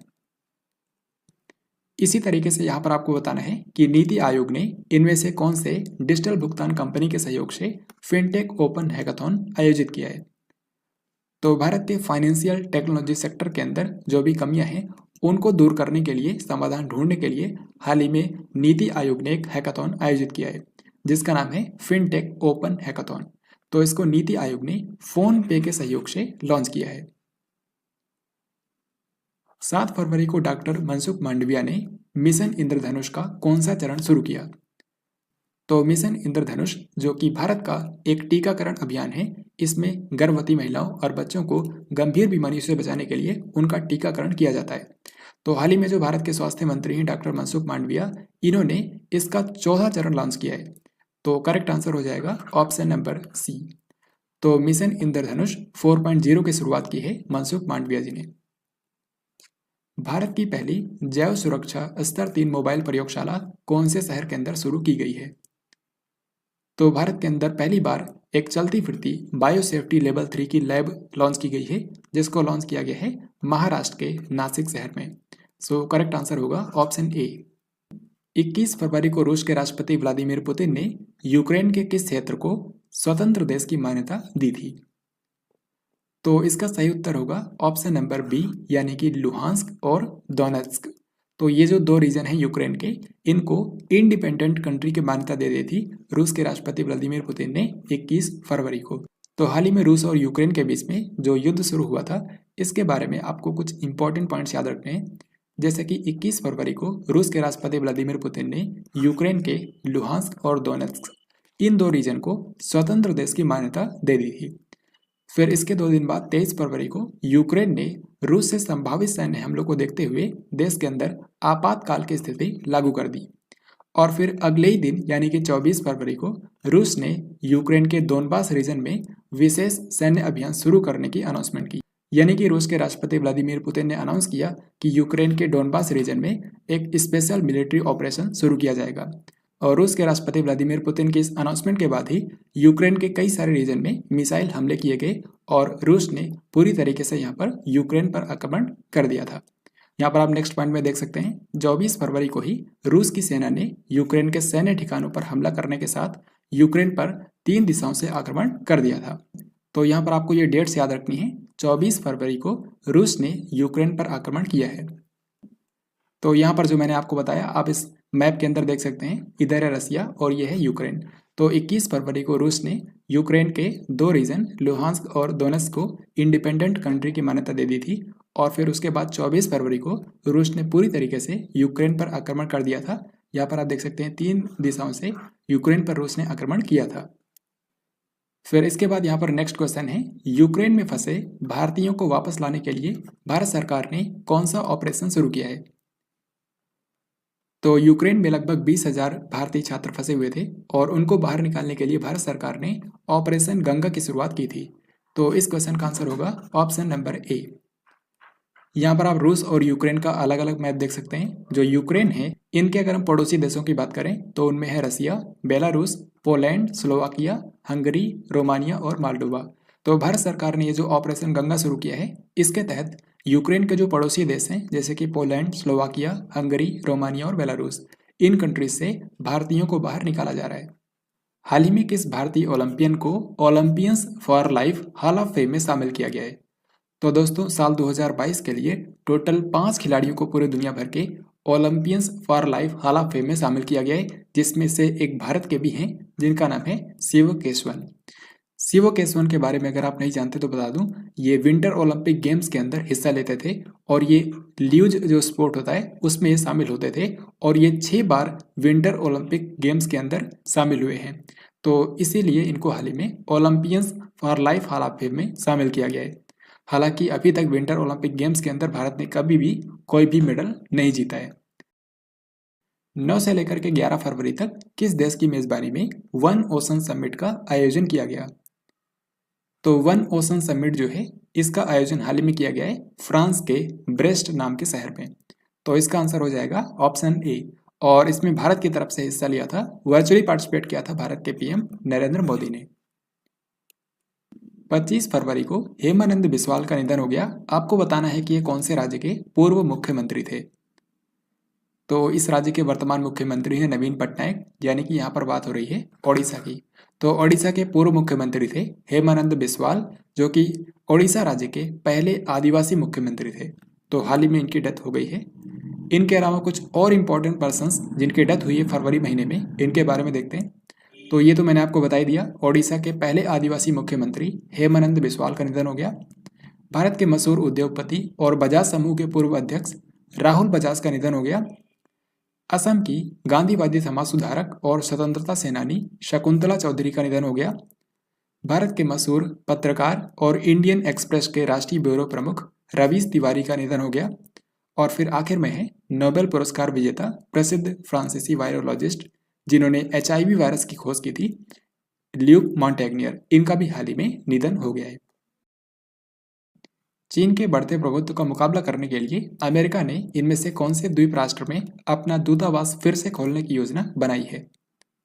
तो इसका सही उत्तर होगा ऑप्शन नंबर सी, यानी कि सोलोमन द्वीप। तो यहाँ पर आप देख सकते हैं पापुआ न्यू गिनी के पूर्व में स्थित है सोलोमन आइलैंड्स, जिसकी राजधानी है होनियारा और यहाँ की करेंसी है डॉलर। तो इस कंट्री में अमेरिका जो है ये अपना दूतावास खोलेगा, ये आपको ध्यान रखना है। Next question and very important, इनमें से कौन सी कंपनी ने भारत में सबसे भरोसेमंद सार्वजनिक क्षेत्र की कंपनी का पुरस्कार जीता है? तो भारत की सबसे भरोसेमंद सार्वजनिक क्षेत्र की कंपनी बनी है कोल इंडिया लिमिटेड, जो कि भारत के अंदर कोयले का उत्पादन करती है और ये एक मार्दन कंपनी है। हाल ही में लॉन्च पुस्तक फियरलेस गवर्नेंस किसने लिखी है? तो फियरलेस गवर्नेंस नाम की जो किताब है, इसको लिखा है पुदुचेरी की पूर्व उपराज्यपाल किरण बेदी ने। तो यहाँ पर आंसर हो जाएगा ऑप्शन सी। तो पुदुचेरी के जो पूर्व उपराज्यपाल हैं किरण बेदी, इन्होंने अपने शासन के बारे में इस किताब के अंदर बताया है। इसके अलावा कुछ अन्य बुक्स चर्चा में रही, जैसे कि गोल्डन बॉय नीरज चोपड़ा। तो इसको लिखा है नवदीप सिंह गिल ने, जो कि एक स्पोर्ट्स राइटर हैं। तो इन्होंने टोक्यो ओलंपिक गेम्स के एकमात्र गोल्ड मेडल विजेता नीरज चोपड़ा के बारे में इस किताब में लिखा है, जिसका टाइटल है गोल्डन बॉय नीरज चोपड़ा। इसके बाद अगली किताब है Atal Bihari Vajpayee India's most loved prime minister. तो भारत के पूर्व प्रधानमंत्री अटल बिहारी वाजपेयी जी की जीवनी लिखी गई है, जिसको लिखा है सागरिका घोष ने। यहाँ पर आप इसको देख सकते हैं। फिर इसके बाद आखिर में है ए नेशन टू प्रोटेक्ट। इसके बारे में मैंने आपको ऑलरेडी बताया कि इसके अंदर प्राइम मिनिस्टर नरेंद्र मोदी की भूमिका के बारे में लिखा गया है कि कोविड-19 के दौरान इन्होंने किस तरीके से उससे निपटने में अपना योगदान दिया। तो इस किताब को लिखा है प्रियम गांधी मोदी ने। पाकिस्तान में पोलियो के उन्मूलन में योगदान के लिए निम्न में से किसे हिलाल ए पाकिस्तान से सम्मानित किया गया है? तो हिलाल ए पाकिस्तान जो है ये पाकिस्तान का दूसरा सर्वोच्च नागरिक सम्मान है और ये हाल ही में दिया गया है माइक्रोसॉफ्ट के सह संस्थापक बिल गेट्स को। तो ये हाल ही में पाकिस्तान की एक दिवसीय यात्रा पर आए थे और इसी दौरान पाकिस्तान के जो राष्ट्रपति हैं आरिफ अलवी, इन्होंने इनको ये सम्मान प्रदान किया क्योंकि बिल गेट्स ने पाकिस्तान के अंदर पोलियो के उन्मूलन में योगदान दिया है। तो इस क्वेश्चन का आंसर होगा ऑप्शन नंबर ए। जनवरी 2022 में भारत की जो स्पेस एजेंसी है इसरो, इसने कौन से संचार उपग्रह को सफलतापूर्वक निष्क्रिय कर दिया है? तो इसका सही आंसर हो जाएगा ऑप्शन डी यानी कि इनसैट 4B। तो इनसैट 4B जो है ये एक कम्युनिकेशन सैटेलाइट था जिसको साल 2007 में लॉन्च किया गया था और अब 14 साल की सेवा के बाद इसको डीएक्टिवेट कर दिया गया है। 14 से लेकर के 18 फरवरी तक वित्तीय साक्षरता सप्ताह 2022 का आयोजन किसके द्वारा किया गया? तो वित्तीय साक्षरता सप्ताह यानी कि फाइनेंशियल लिटरेसी वीक जो है ये हर साल के फरवरी महीने में भारत की केंद्रीय बैंक यानी कि RBI के द्वारा आयोजित किया जाता है। तो इस क्वेश्चन का आंसर होगा भारतीय रिजर्व बैंक। फरवरी के महीने में 2 इम्पॉर्टेंट वीक मनाए गए हैं, जैसे कि पहला है वित्तीय साक्षरता सप्ताह, 14 से लेकर के 18 फरवरी तक ये मनाया गया RBI के द्वारा और इसकी थीम रखी गई थी गो डिजिटल गो सिक्योर। इसके अलावा 12 से लेकर के 18 फरवरी तक राष्ट्रीय उत्पादकता सप्ताह यानी कि नेशनल प्रोडक्टिविटी वीक का आयोजन किया गया था नेशनल प्रोडक्टिविटी काउंसिल के द्वारा और इसकी थीम रखी गई थी सेल्फ रिलायंस थ्रू प्रोडक्टिविटी यानी कि उत्पादकता से आत्मनिर्भरता। भारत का पहला बुलेट ट्रेन स्टेशन कौन से शहर को मिलेगा? तो इसका सही आंसर हो जाएगा ऑप्शन ए यानी कि सूरत। तो जैसा कि आप सभी जानते हैं कि अहमदाबाद और मुंबई शहर के बीच में बुलेट ट्रेन चलाई जानी है जो कि 508 किलोमीटर लंबे रूट पर चलेगी। तो इसी रूट पर जो पहला स्टेशन बनेगा ये गुजरात के सूरत शहर में स्थापित किया जाएगा। साल 2008 के अहमदाबाद सीरियल ब्लास्ट मामले में विशेष अदालत ने कितने दोषियों को फांसी की सजा सुनाई है? तो साल 2008 में गुजरात के अहमदाबाद में जो ब्लास्ट हुए थे उस मामले की सजा हाल ही में सुनाई गई है CBI की अहमदाबाद स्थित विशेष अदालत के द्वारा और इसमें CBI ने टोटल 49 लोगों को दोषी पाया है जिनमें से 38 लोगों को फांसी की सजा दी गई है और ऐसा पहली बार है जब इतने ज़्यादा लोगों को एक साथ फांसी की सजा सुनाई गई है। बाकी अन्य 11 लोगों को यहाँ पर उम्र कैद की सजा सुनाई गई है। तो इस क्वेश्चन का आंसर हो जाएगा ऑप्शन सी यानी कि 38 दोषियों को यहाँ पर फांसी की सजा सुनाई गई है। भारत और किस देश की वायुसेना के बीच ईस्टर्न ब्रिज 6 नाम का द्विपक्षीय अभ्यास आयोजित किया गया? तो ईस्टर्न ब्रिज नाम का अभ्यास होता है भारत और ओमान की वायुसेना के बीच में। और अगर आपसे ये पूछें कि इसका आयोजन कहाँ पर किया गया तो इस बार इसका जो 6ठा संस्करण हुआ है इसका आयोजन किया गया है जोधपुर एयरबेस पर। तो इसका आंसर हो जाएगा ऑप्शन ए। केंद्रीय माध्यमिक शिक्षा बोर्ड यानी कि central board of secondary education जिसको शॉर्ट में CBSE के नाम से जानते हैं, इसके नए अध्यक्ष के रूप में किसे नियुक्त कर दिया गया है? तो अभी तक CBSE के अध्यक्ष थे मनोज आहूजा जो कि भारत के कृषि सचिव के रूप में अपॉइंट कर दिए गए हैं और CBSE के नए अध्यक्ष बन गए हैं विनीत जोशी। विनीत जोशी को CBSE का नया अध्यक्ष बनाया गया है। निम्न में से किस भारतीय संस्थान में परम प्रवेग नामक सुपर कंप्यूटर को कमीशन किया गया है? परम प्रवेग जो है ये किसी भी भारत के संस्थान में स्थापित किया गया अब तक का सबसे शक्तिशाली सुपर कंप्यूटर है और इसको स्थापित किया गया है Indian institute of science Bengaluru के अंदर। तो इस क्वेश्चन का हमारा आंसर होगा ऑप्शन डी। मध्य प्रदेश के होशंगाबाद जिले का नाम बदलकर क्या कर दिया गया है? तो मध्य प्रदेश का एक जिला है जिसका नाम है होशंगाबाद और अब इसका नाम बदलकर कर दिया गया है नर्मदापुरम। तो इस क्वेश्चन का आंसर हो गया ऑप्शन नंबर बी। इसके अलावा होशंगाबाद जिले में ही बाबई नाम का एक शहर है और बाबई नाम के शहर का नाम रखा गया है माखन नगर क्योंकि यहीं पर माखन लाल चतुर्वेदी जो कि मशहूर कवि थे उनका जन्म हुआ था। फरवरी 2022 में भारत सरकार ने फ्री फायर समेत कितने चाइनीज एप्लीकेशंस को बैन कर दिया है क्योंकि ये राष्ट्रीय सुरक्षा के लिए खतरा थे? तो हाल ही में भारत सरकार के मिनिस्ट्री ऑफ इलेक्ट्रॉनिक्स और IT ने फ्री फायर समेत टोटल 54 एप्लीकेशंस को बैन कर दिया है जो कि चाइना को बिलोंग करती थी। तो इसका आंसर हो गया ऑप्शन डी। इनमें से किस राज्य की सरकार ने छात्रों के लिए ओपन एयर क्लासरूम की शुरुआत की है जिसका नाम है परय शिक्षालय? तो परय शिक्षालय जो कि ओपन एयर क्लासरूम है इसमें प्राइमरी और प्री प्राइमरी के जो छात्र हैं उनको खुले आसमान के नीचे पढ़ाया जाएगा। तो परय शिक्षालय की शुरुआत की है पश्चिम बंगाल की सरकार ने। सो आंसर हो जाएगा ऑप्शन नंबर डी। पश्चिम बंगाल की राजधानी है कोलकाता। यहाँ के इस समय मुख्यमंत्री हैं ममता बनर्जी और यहाँ के राज्यपाल हैं जगदीप धनखड़। तो फ्रेंड्स, ये था आज का लास्ट क्वेश्चन। आई होप आपने इस वीडियो को ध्यान से देखा होगा। अब इसी वीडियो से रिलेटेड मैं आपसे 3 क्वेश्चंस पूछूंगा जिनके राइट आंसर आपको कमेंट बॉक्स में लिखकर बताने हैं। तो यहाँ पर देखिए, सबसे पहला सवाल है 23 फरवरी को इनमें से किस यूरोपीय देश ने आपातकाल की स्थिति लागू की। फिर दूसरा सवाल है भारत विदेश के अंदर पहला IIT संस्थान इनमें से कौन से देश के अंदर स्थापित करेगा, यानी कि भारत के बाहर पहला IIT इंस्टीट्यूट कौन से देश के अंदर स्थापित किया जाएगा। और फिर तीसरा सवाल है भारत और किस देश के बीच में ईस्टर्न ब्रिज 6 नाम का द्विपक्षीय अभ्यास आयोजित किया गया है।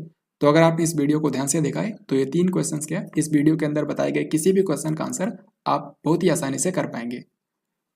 तो इस तरीके से आज की इस वीडियो के अंदर हम लोगों ने फरवरी 2022 की सभी इंपॉर्टेंट करंट अफेयर्स को यहाँ पर कवर किया है। आने वाले समय में आपका जो भी एग्जाम है उसके लिए ये वीडियो काफ़ी महत्वपूर्ण रहने वाली है। तो आपको अपने एग्जाम से पहले 2 से 3 बार इसको रिवाइज करके जाना है ताकि किसी भी क्वेश्चन का आंसर आप देखते ही कर पाएँ। तो आई होप आपको आज का ये वीडियो पसंद आया होगा, और अगर आपको ये वीडियो पसंद आया है तो इसको लाइक और शेयर ज़रूर करें। साथ ही अगर आप इस चैनल पर नए हैं तो चैनल को ज़रूर सब्सक्राइब करें, क्योंकि ऐसे ही इंपॉर्टेंट वीडियोस इस चैनल के ऊपर आपको आगे भी मिलती रहेंगी। तो जल्दी हम लोग मिलेंगे एक नई वीडियो के अंदर। तब तक के लिए जय हिंद, वंदे मातरम।